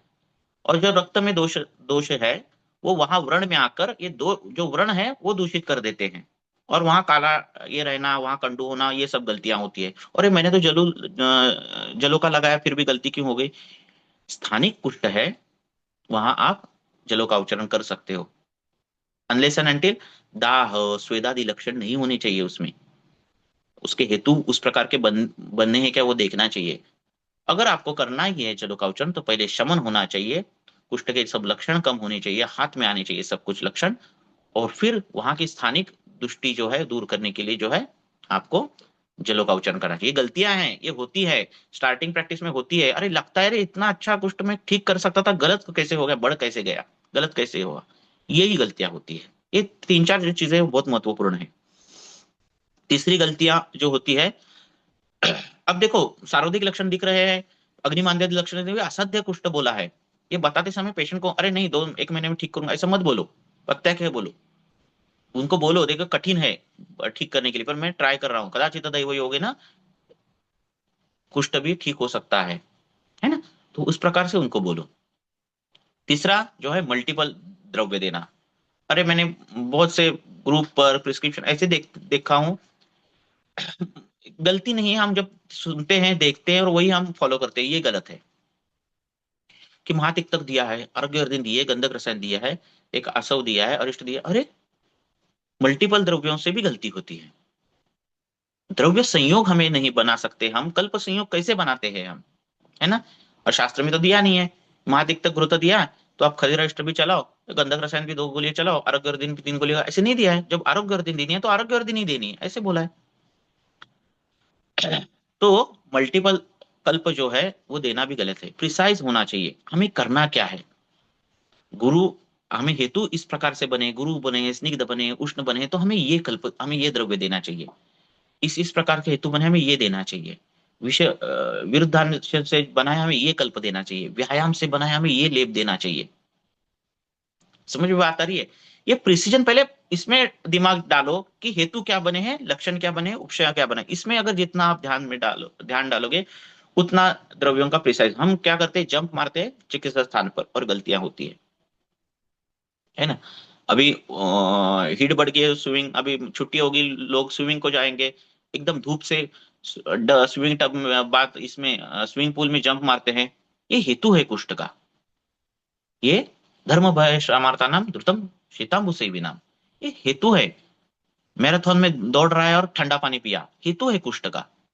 तो हेतु जब तक रूल आउट नहीं होता तब तक केस सॉल्व नहीं होती। ये कुष्ठ है। तो इस प्रकार से हेतु क्या बने हैं, लक्षण क्या बने हैं, उपशय क्या बने हैं, इसके अनुसार फ्लो चार्ट बनाओ, एक दिशा निर्धारित करो कि मुझे करना क्या है, और ये दिशा निर्धारित करने के लिए दिमाग लड़ाओ। प्रिसीजन द्रव्यों में बहुत इजीली आ जाता है जब आप यही सोचते हो। जब हेतु क्या क्या बनते हैं, यही बनते हैं, गुरु बनते हैं, स्निग्ध बनते हैं, उष्ण बनते हैं, शीत बनते हैं, द्रव बनते हैं, और क्या है, वृक्ष बनेंगे, और क्या है, यही बनेंगे, बहुत नहीं है, इतने ही बनते हैं, 7 8 गुण गुण से ही बनते हैं हेतु, बराबर है ना। तो उसके आधार पर ये करो, हेतु ढूंढना यही आर्ट है हमारा, और हम वो आर्टिस्ट है, हम स्पेशलाइज ही है। जब हमने आयुर्वेद किया तो हम स्पेशलाइज ही है, क्योंकि हमें ज्वर से उत्पन्न कुष्ठ पता चलता है, अर्श से उत्पन्न कुष्ठ पता चलता है, विरुद्धासन से उत्पन्न कुष्ठ पता चलता है ना, ऐसे अलग अलग कुष्ठ हम ये करते हैं और ट्रीटमेंट देते हैं, तो हम स्पेशलाइज ही है। तो हेतुओं पर ज्यादा फोकस करना चाहिए, हेतु से बने कुष्ठ, कुष्ठ उसमें उपशानुपशय, ये लिंक लग गई तो प्रिसीजन बहुत इजी है। ठीक है, और भी आपको कुछ अभी 2 3 ही मिनट है तो मैं रुकता हूँ, बहुत है बताने के लिए। हाँ, तो इसमें कुछ क्वेश्चन आपका है तो पूछ सकते हो आप। हाँ, सर ज्यादा से ज्यादा जो शीतपित्त घटक है उसको मैंने ये किया है। बच्चे बहुत घटक है, ऐसा नहीं, एक घंटे में 2 घंटे में होने वाली चीज नहीं है, पर फिर भी मैंने हर एक को टच किया है। बोलो। Good evening sir. शीतपित्त बोलो। थोडस सर नीट करायला आणि त्याचे हेतू काढायला थोडस कठीण जातं कधी कधी. हम्म म्हणजे खूप केसेस असतात, आता 10 वर्षाचेच मुली असतात काही. पण विरुद्ध आहार हा खूप मुख्य हेतू आहे. मेयोनीज, दूध, हम्म सॅलड सगळं मिक्स करून नहीं, जे खाल्लं जातं आजकाल प्रोटीनच्या अगर नावाखाली रुग्ण पण. हेतु नहीं बंद कर हम्म रहा है, अगर रुग्ण हेतु हम्म नहीं बंद कर रहा है और आप दवाई दे रहे हो तो वेस्ट है, हम्म देना ही नहीं है। हम्म. ठीक है ना, पण वो आणि रुग्ण जो है त्याग शीतपित्ताचा करने वाला विचार रुग्ण है। कसा कर हम्म हम्म? हम्म वो पहले ध्यान में रखो। शीतपित्ताचा विचार सर तेवढा क्लिअर नाही कळत, त्यावर थोडस सांगू शकाल हाँ, का? नहीं उस हम्म थोड़ा सा नहीं है, वो बहुत है। हाँ, तो वही बोल रहा हूँ कि हेतु जो है देखने हैं। शीत पित्त में कंडू ज्यादा है, उत्सेद ज्यादा है। कंडू जो है कफ काल में बढ़ता है। खाना खाने के बाद शीत पित्त आया, वसंत ऋतु में शीत पित्त आया। ठीक हो है। सर। अ, हाँ, ऐसे अगर शीत पित्त है तो वो कफ का शीत पित्त है। माधव निदान ने शीत पित्त के पित्ताधिक शीत पित्त, शीत पित्त उदर कोट ऐसा है, बराबर है ना। तो कफ भूयिष्ठ अगर है, उस प्रकार से है, बार बार आ रहा है तो कोट होता है। तो कफ भूयिष्ठ अगर है, उत्सेद है, कंडू है, ये है, तो आपको क्या हम्म करना है, सरसप तेल लगाकर स्वेदन करना है। हाँ, ताकि हम्म दोष हम्म कोष्ठ शाखा से कोष्ठ में आ जाए। और हम्म कोष्ठ की शुद्धि आप किसकी प्रकार से करो, चाहे वो हम्म पाचन दे दो, ये वो दो, वो करो। हम्म पित्त का शीत पित्त रहता है तो उसमें दाहादि लक्षण रहते हैं। ठीक हम्म है। तो हम्म उस प्रकार से फिर लेप देना है, शीतलेप देना है। हम्म उशीर, चंदन, वाड़ा, ये कब बढ़ता है, धूप में गया शीत पित्त बढ़ गया, है ना। कुछ हम्म तीखा खाया शीत हम्म पित्त बढ़ गया, ये है। दूसरी बात हम्म महत्वपूर्ण शीत पित्त में है कि ये झट से होने वाली चीज है। अरे ये खाया और शीत पित्त आ गया, ये क्यों होता है, हाँ। दो झट से हम्म कोष्ठ से शाखागत गए हैं। लगेच दोष कोष्ठ येतात। से शाखा में जाने के लिए जो जो घटनाएं हैं, जो जो गतियां हैं, जिस जिस गति से कोष्ठ के दो शाखा में जाते हैं, वो पहले बंद करना। हाँ, हम्म नहाने से, व्यायाम से, है ना, ये सब हम्म हेतु है ना। ते तो हम्म खाना खाने से पहले, नहाने से पहले चाय पीना, कोष्ठ से हम्म शाखा में गया, उष्णता, हम्म बराबर है ना। हम्म तो व्यायाम हम्म पहले, प्री वर्कआउट कोई लोग करते हम्म हैं। हेतु है। जेवण लगेच। हम्म हाँ, तो उस प्रकार से हम्म हेतुओं का विचार हम्म करना। ती हम्म, पेशंट स्विमिंग करायचे सर नंतर हाँ, त्यांना और खाना खा के हा स्विमिंग तो एक करना। हेतू होता सर। हम्म, करेक्ट सर। देखते हैं, कार्य कारण भाव, बिना कारण के हम्म कार्य नहीं होता। हमें ढूंढना पड़ता है कि क्या कारण है। हम्म म्हणजे ठीक है खूप ना। खेळल्यानंतर घाम यायचा त्यांना, घाम हम्म, आल्यावर थंडी लागून मग तो परत वेग यायचा, असं पण होतं ठीक है, सर हेतू। चलो नेक्स्ट, और किसी को क्या पूछना है, पूछो रापट। अब देखो, द्रव्यों का मैंने बताया नहीं है अभी, बहुत 1 घंटे में नहीं होने वाली चीज है। हाँ, हाँ, तो द्रव्य खदीर है, नींब है, पटोल है, देवदार है, हरिद्रा है, ये सभी द्रव्य है। इनका ढंग से पढ़ाई की जाए। हाँ, तो एक वाग्भटाचार्य ने फॉर्मूलेस दिए हैं। कफ पित्त जो कुष्ठ के लिए क्या देना है, हरिद्रा देना है, त्रिफला देना है, नींब देना है, पटोल देना है, कुष्ठ देना है, कुटकी देना है, वचा देना है, मंजिष्ठा देना है, खत्म। ये बना कर रखो, दे दो। वातज है, इसका घृत बनाओ, दे दो, खत्म। कुछ भी देने की जरूरत नहीं है। ऐसे अलग अलग फॉर्मूलेज है, वाग्भटाचार्य ने खुद ही लिख दिए हैं। आप दिमाग ही मत चलाओ, तो ऐसे फॉर्मूले आप बना सकते हो। और पढ़ाई करनी है, पढ़ाई रहती है ना, एक पढ़ाई रहती है एग्जाम के लिए पढ़ाई, एक रहती है क्लिनिक के लिए पढ़ाई, और तीसरी रहती है अभ्यास के लिए पढ़ाई। तो ये अभ्यास के लिए पढ़ाई के लिए क्या करना है आपको, पटोल निकालना है, पटोल के भाव प्रकाश, इसमें उसमें सभी निघंटु में पटोल का क्या क्या रोल है, पटोल कौन से गण में आया है, शास्त्र में, ग्रंथ में पटोल कहाँ कहाँ आया है, वाग्भट में कहाँ है, ये करोगे तो पटोल पता चल जाता है। फिर पटोल प्रिसाइजली आप द्रव्य यूज कर सकते हो। नहीं तो वाग्भटाचार्य ने फॉर्मूले दिए, डायरेक्ट दे सकते हो। हाँ, बहुत इजी सब कुछ है। ग्रंथ बनाए हैं इसलिए है कि आपको आयुर्वेदिक प्रैक्टिस इजीली आनी चाहिए।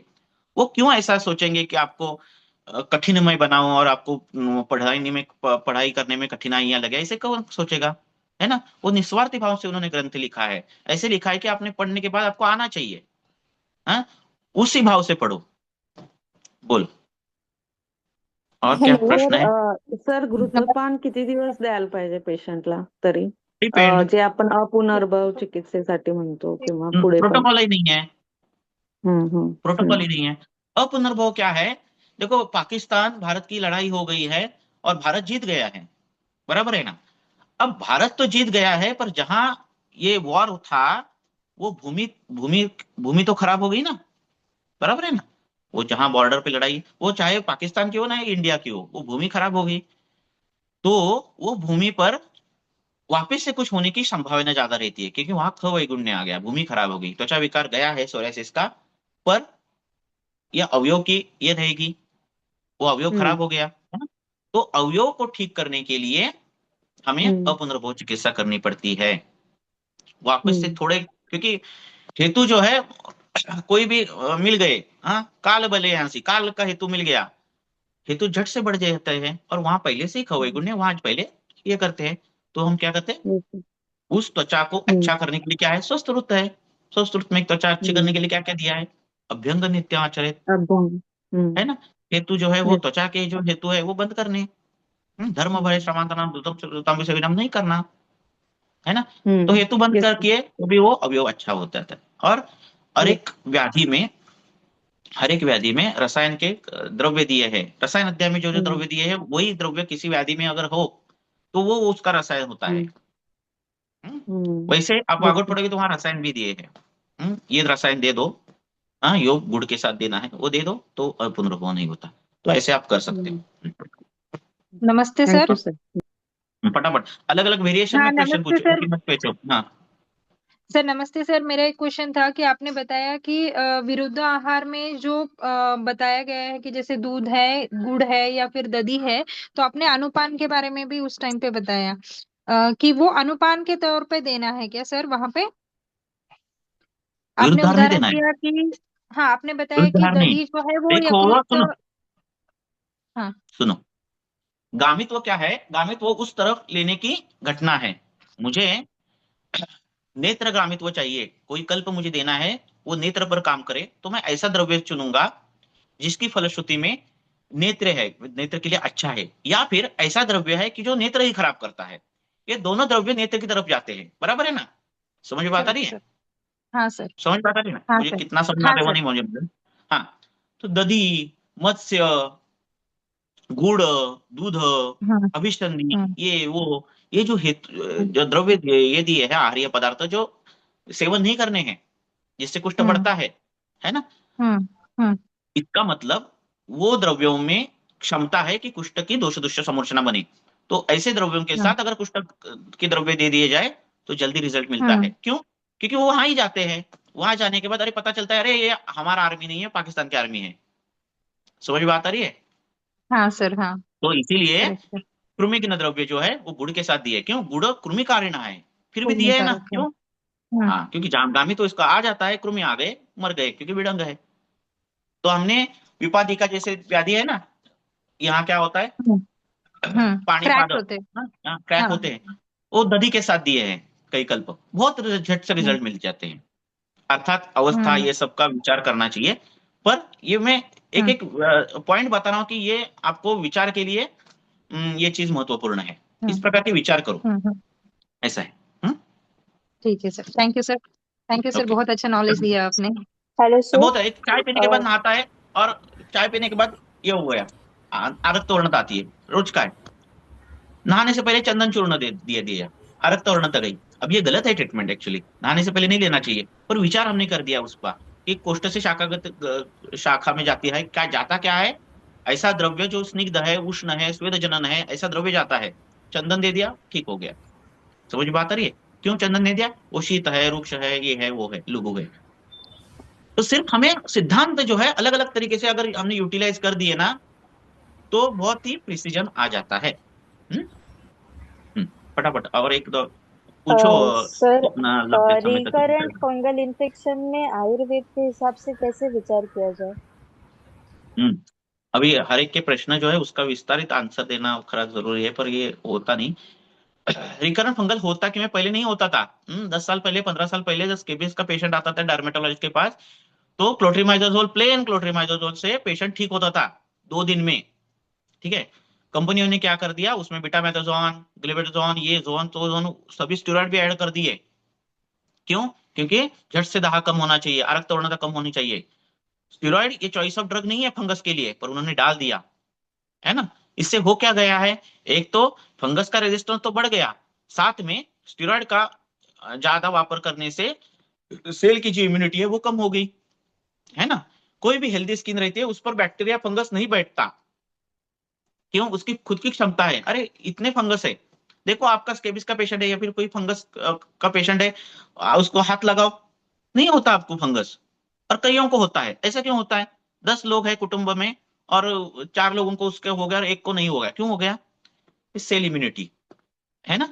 ये त्वचा की क्षमता है कि नहीं होना चाहिए, पर हमने ज्यादा साबुन लगाने से, ये सब करने से हमने क्या करिए, एसिडिक त्वचा को अल्कलाइन कर दिया, है ना। तो अभी जो फंगस के पेशेंट आ रहे हैं डर्मेटोलॉजिस्ट के पास, अगर 20-30 पेशेंट है उसके पास, तो 15-20 तो फंगस के पेशेंट रहते हैं और वो ठीक नहीं होते। स्केबिस का पेशेंट सालों साल ठीक नहीं होता। क्यों? क्योंकि आपने जो शुरुआत की वो स्टीरॉयड और फंगस की जो दवाइयां हैं उसका गलत तरीके से प्रयोग किया, बराबर है ना।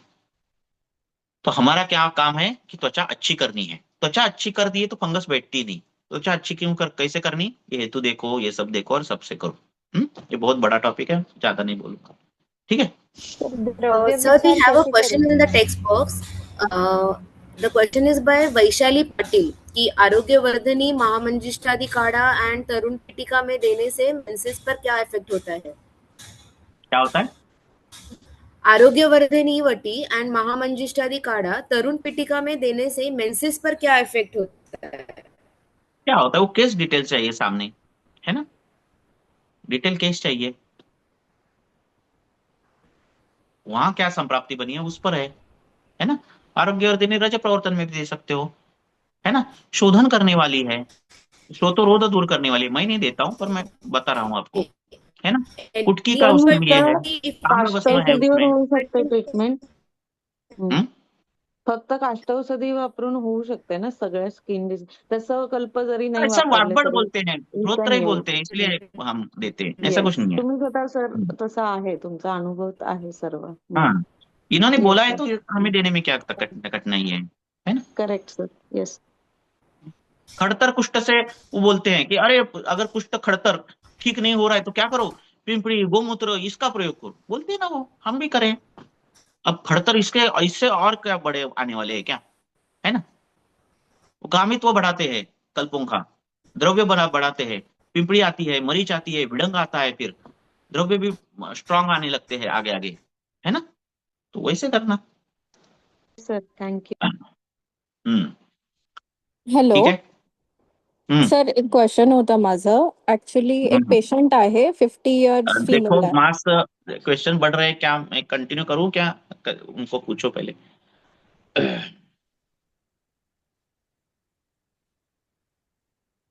गर्जे सर, मास टीम कोई। Sir, 1-2 more questions you can take it. Okay, अभी दो दो अलाउड करेंगे और रुकेंगे। हाँ, थोड़ा हाँ. फास्ट ही ले लिया मैंने, फिर भी बोलो। Any questions? Yes yes yes, I am speaking. फटाफट बोलो, फटाफट। हा सर, तर त्यांचे हात ना म्हणजे एज नुसार खूपच जास्त कोणाचे? एज्ड वाटतात पेशंटचे. 50 इयर्सची हम्म, आहे, बट असं हम्म, 80-90 इयर्सचे जसे हात असतात ना, तसे वृक्ष हम्म, आणि व्रिंकल्ड स्किन असे वाटतात. मग हम्म. ते कशानुसार, म्हणजे कशामुळे होत आहे, कसा विचार करावा असं विचारायचं. पहिले त्यांना होते झोप का पण आता लागत झाले? नाही. आता झाले 1-2 हाँ, वर्षामध्ये त्यांचं पाणीपाद शोपच. पाणीपाद जो है वो मांस का अवयव है, वहां पे होने वाली जो वहां पे अगर क्षय हो गया, वहां पे वात प्रकोप हो गया, है ना, तो ये वात का है। तो हमें क्या करना है, वहां पे भ्रूण जो द्रव्य है उनका तेल देना है लगाने के लिए। तो कौन सा ओके. तेल, भ्रूण द्रव्य का मतलब क्या, कोई भी भ्रूण द्रव्य का जो जिसमें क्षीर डाला है हमने, तो ऐसा कोई भी तेल, बला तेल हो, ये तेल हो, वो तेल हो, वो तेल लगाना, तो मांसों में भ्रूण हो जाएगा और वहां की रुक्षता है, तनु भाव है ना, ये सब कम हो जाएगा। और मांस में ऐसा क्यों हो गया, ये हेतु है क्या है वो देखनी चाहिए, है ना, डिटेल उसके, और उस प्रकार की ट्रीटमेंट करनी चाहिए, है ना। सर, शोकज भाव आहे, म्हणजे त्यांचा मुलगा हाँ, वारलाय. काम शोक भयाद वायु, है ना। Thank you sir. ओके, सर एक नेक्स्ट क्वेश्चन है. सर एक क्वेश्चन बोलो। है कि एक ड्राई माउथ है, उसके माउथ में उसके सूखता है, सीधा सीधी वो ज्यादा नहीं, लार बनता है लेकिन सूखता है माउथ, तो वहाँ दारवी दे सकते हैं या चंदन दे सकते हैं? नहीं दे सकते दारवी। हाँ, क्या है? वालेकुम। नहीं दे. दारवी नहीं दे सकते, है ना, सूखता है माउथ। माउथ मुख जो है वो कफ का अवयव हाँ है, हाँ, वहां पे होने वाला वात प्रकोप ठीक है। है. आगंतु दोष वात है, वहां का दोष कफ है, बराबर है ना।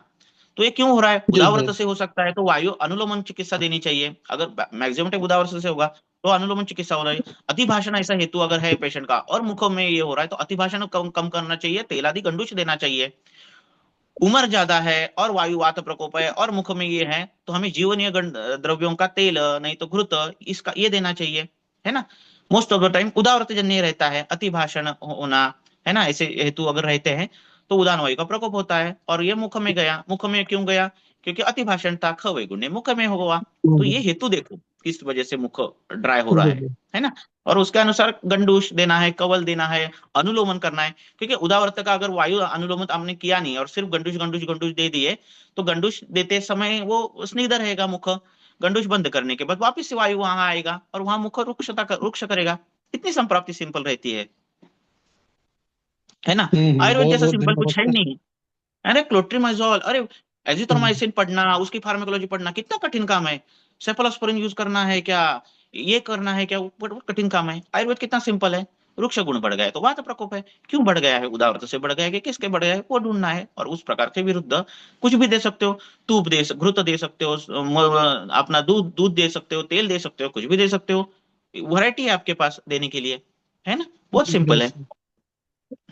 जैसा सिर्फ सोचो, बहुत सारा संप्राप्ति सोचो, सोचना ही आपकी जो है वो चाबी है। हाँ, सोचो कि कैसे बनती है संप्राप्ति, इसमें ही ज्यादा दिमाग लड़ाओ। ये हम हायपरहिड्रोसिस मध्ये पण कशी ड्रग पर दिमाग संप्राप्ती मत होते? लगाओ। चलो बोलो। हायपरहिड्रोसिस सर, दोन्ही तळहातात खूप घाम येतो बघा सर, खूप पेशंट मध्ये हाँ, ये असतं पित्त असं. जब है मांसगत होता है तब स्वेदादि लक्षण वह दिखते हैं। वहां क्या करना, पित्त शमन चिकित्सा देना, ऐसे घृत जैसा चीजें है वो देना। और हाथ को लगाने के लिए कोई भी ठंडा नहीं तो सिर्फ अपना हरित की लगाया हाथ को तो भी वो कम हो जाता है। ये स्वेदी है। पित्त प्रकोप, पित्त अपना जो प्रकृति में है ये प्राकृत अंशगत. लक्षण है, प्राकृत लक्षण है। प्राकृत ओके. लक्षण जो है वो हम बहुत नहीं ठीक कर सकते। जैसे वातज रुग्ण जो रहेगा वो रुक्ष रहेगा, उसके हाथ पैर पर चिरा वो दारण होगा ही होगा, उसको तेल लगाना ही पड़ता है ना। उसी प्रकार पित्त प्रकृति को स्वेद रहता ही है ना। तो उन्होंने क्या करना है, पित्त शामक उपचार बार बार करने हैं, अभ्यंग आदि चीजें। हाँ, नहाने से पहले अनंता लगाओ, चंदन लगाओ, उशीर लगाओ, खान पेट में जो है घृत दे दो, इस प्रकार की चीजें उन्होंने करनी ही करनी है। तर काही जण म्हणतात यकृत शोधन पाहिजे ह्याच्यात किंवा कुमारी असवनी रिझल्ट डिपेंड असं. पेशंट साईज समोर आपल्याकडे. Okay okay. Yes sir.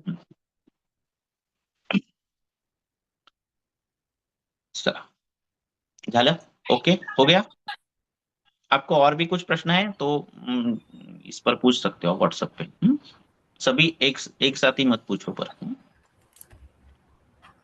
Okay, thank you so much, sir, Vaidya Sarunke sir, for such a wonderful and insightful, clinically enriching lecture. Your guidance on Kashta Aushadhi, supported by the practical case discussions, has provided clear clinical direction for managing psoriasis and day-to-day practices and other skin diseases. We are truly grateful, sir, for sharing a valuable knowledge and experience. On behalf of MAS, I respectfully request Dr. Sandeep Awad sir to present a virtual memento for you. Sir, Rahul Sarunke sir, thank you very much for today's lecture. हमने sir screen के लिए काफी सीएमईज attend की थी आज तक, लेकिन एकल द्रव्य पे ये जो सीएमई आज हमने अटेंड की है इसमें काफी चीजें आपने हमें बहुत नए से सीखने को मिली और खूब सारी चीजें जो है वो रिफ्रेश हो गई। तो जो हम अभी प्रैक्टिस कर रहे हैं तो सभी को इसमें जो एकल द्रव्य का जो एस्पेक्ट है उससे प्रैक्टिस करने में काफी आसानी होगी आपके लेक्चर से। Thank you so much for today's lecture. Thank you sir. Thank you Mas. Thank you so much, sir. Thank you Moving Mas, ahead, Darja sir of team. Thank you, sir. Sir, today now we encourage all our participants to take active MAS membership and stay connected with the ongoing CME activities, academic updates, and professional opportunities. Our next CME,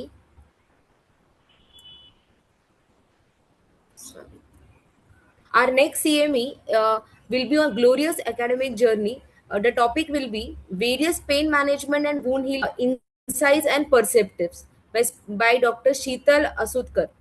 This will be held on 22nd March 2026 at 3 to 5 p.m. Same on online mode. Now, finally, to conclude today's program, I would like to invite Vaidya Ambika Shukla, Coordinator, Daisar Mumbai Mass, to present the vote of thanks. Hello. Hello. Am I Dr. audible? Ambika? Hello. Yes, ma'am. Am I audible? Hello. Yes, yes. Hello, Yes. Dr. Yes, Ambika? ma'am. Yes, yes. Yes, Please good continue. evening. Yes, ma'am, Yes, ma'am. continue.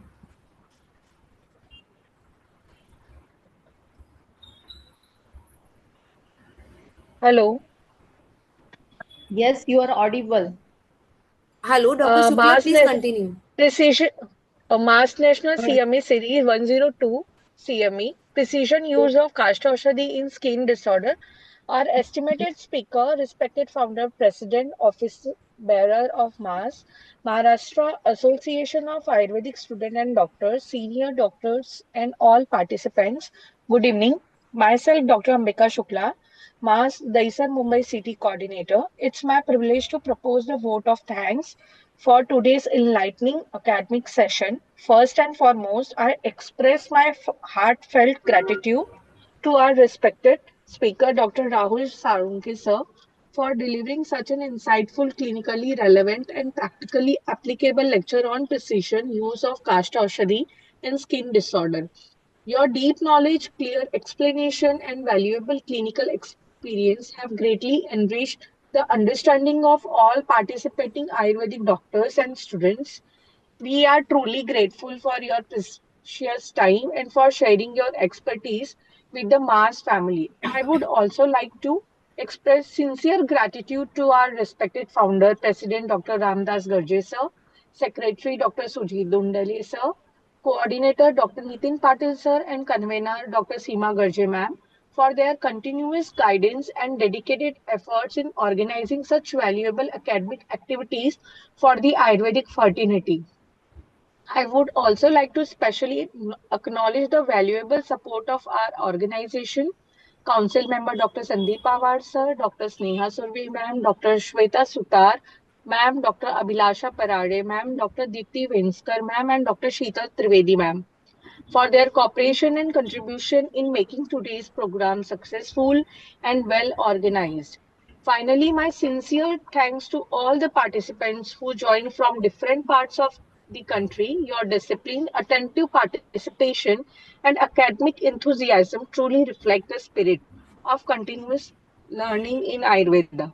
On behalf of MAS, I extend heartfelt gratitude to each one of you and for making this our 1 second MAS National CME a grand success. Thank you, Jai MAS, Jai Dhanvantari. Thank you so much. Thank you, Dr. Shukla. To formally, we request all our participants to complete mass registration at the earliest and follow mass on Facebook, Instagram, WhatsApp for regular updates. Thank you all for joining. Stay connected, stay updated, and stay academically active with mass. Thank you once again.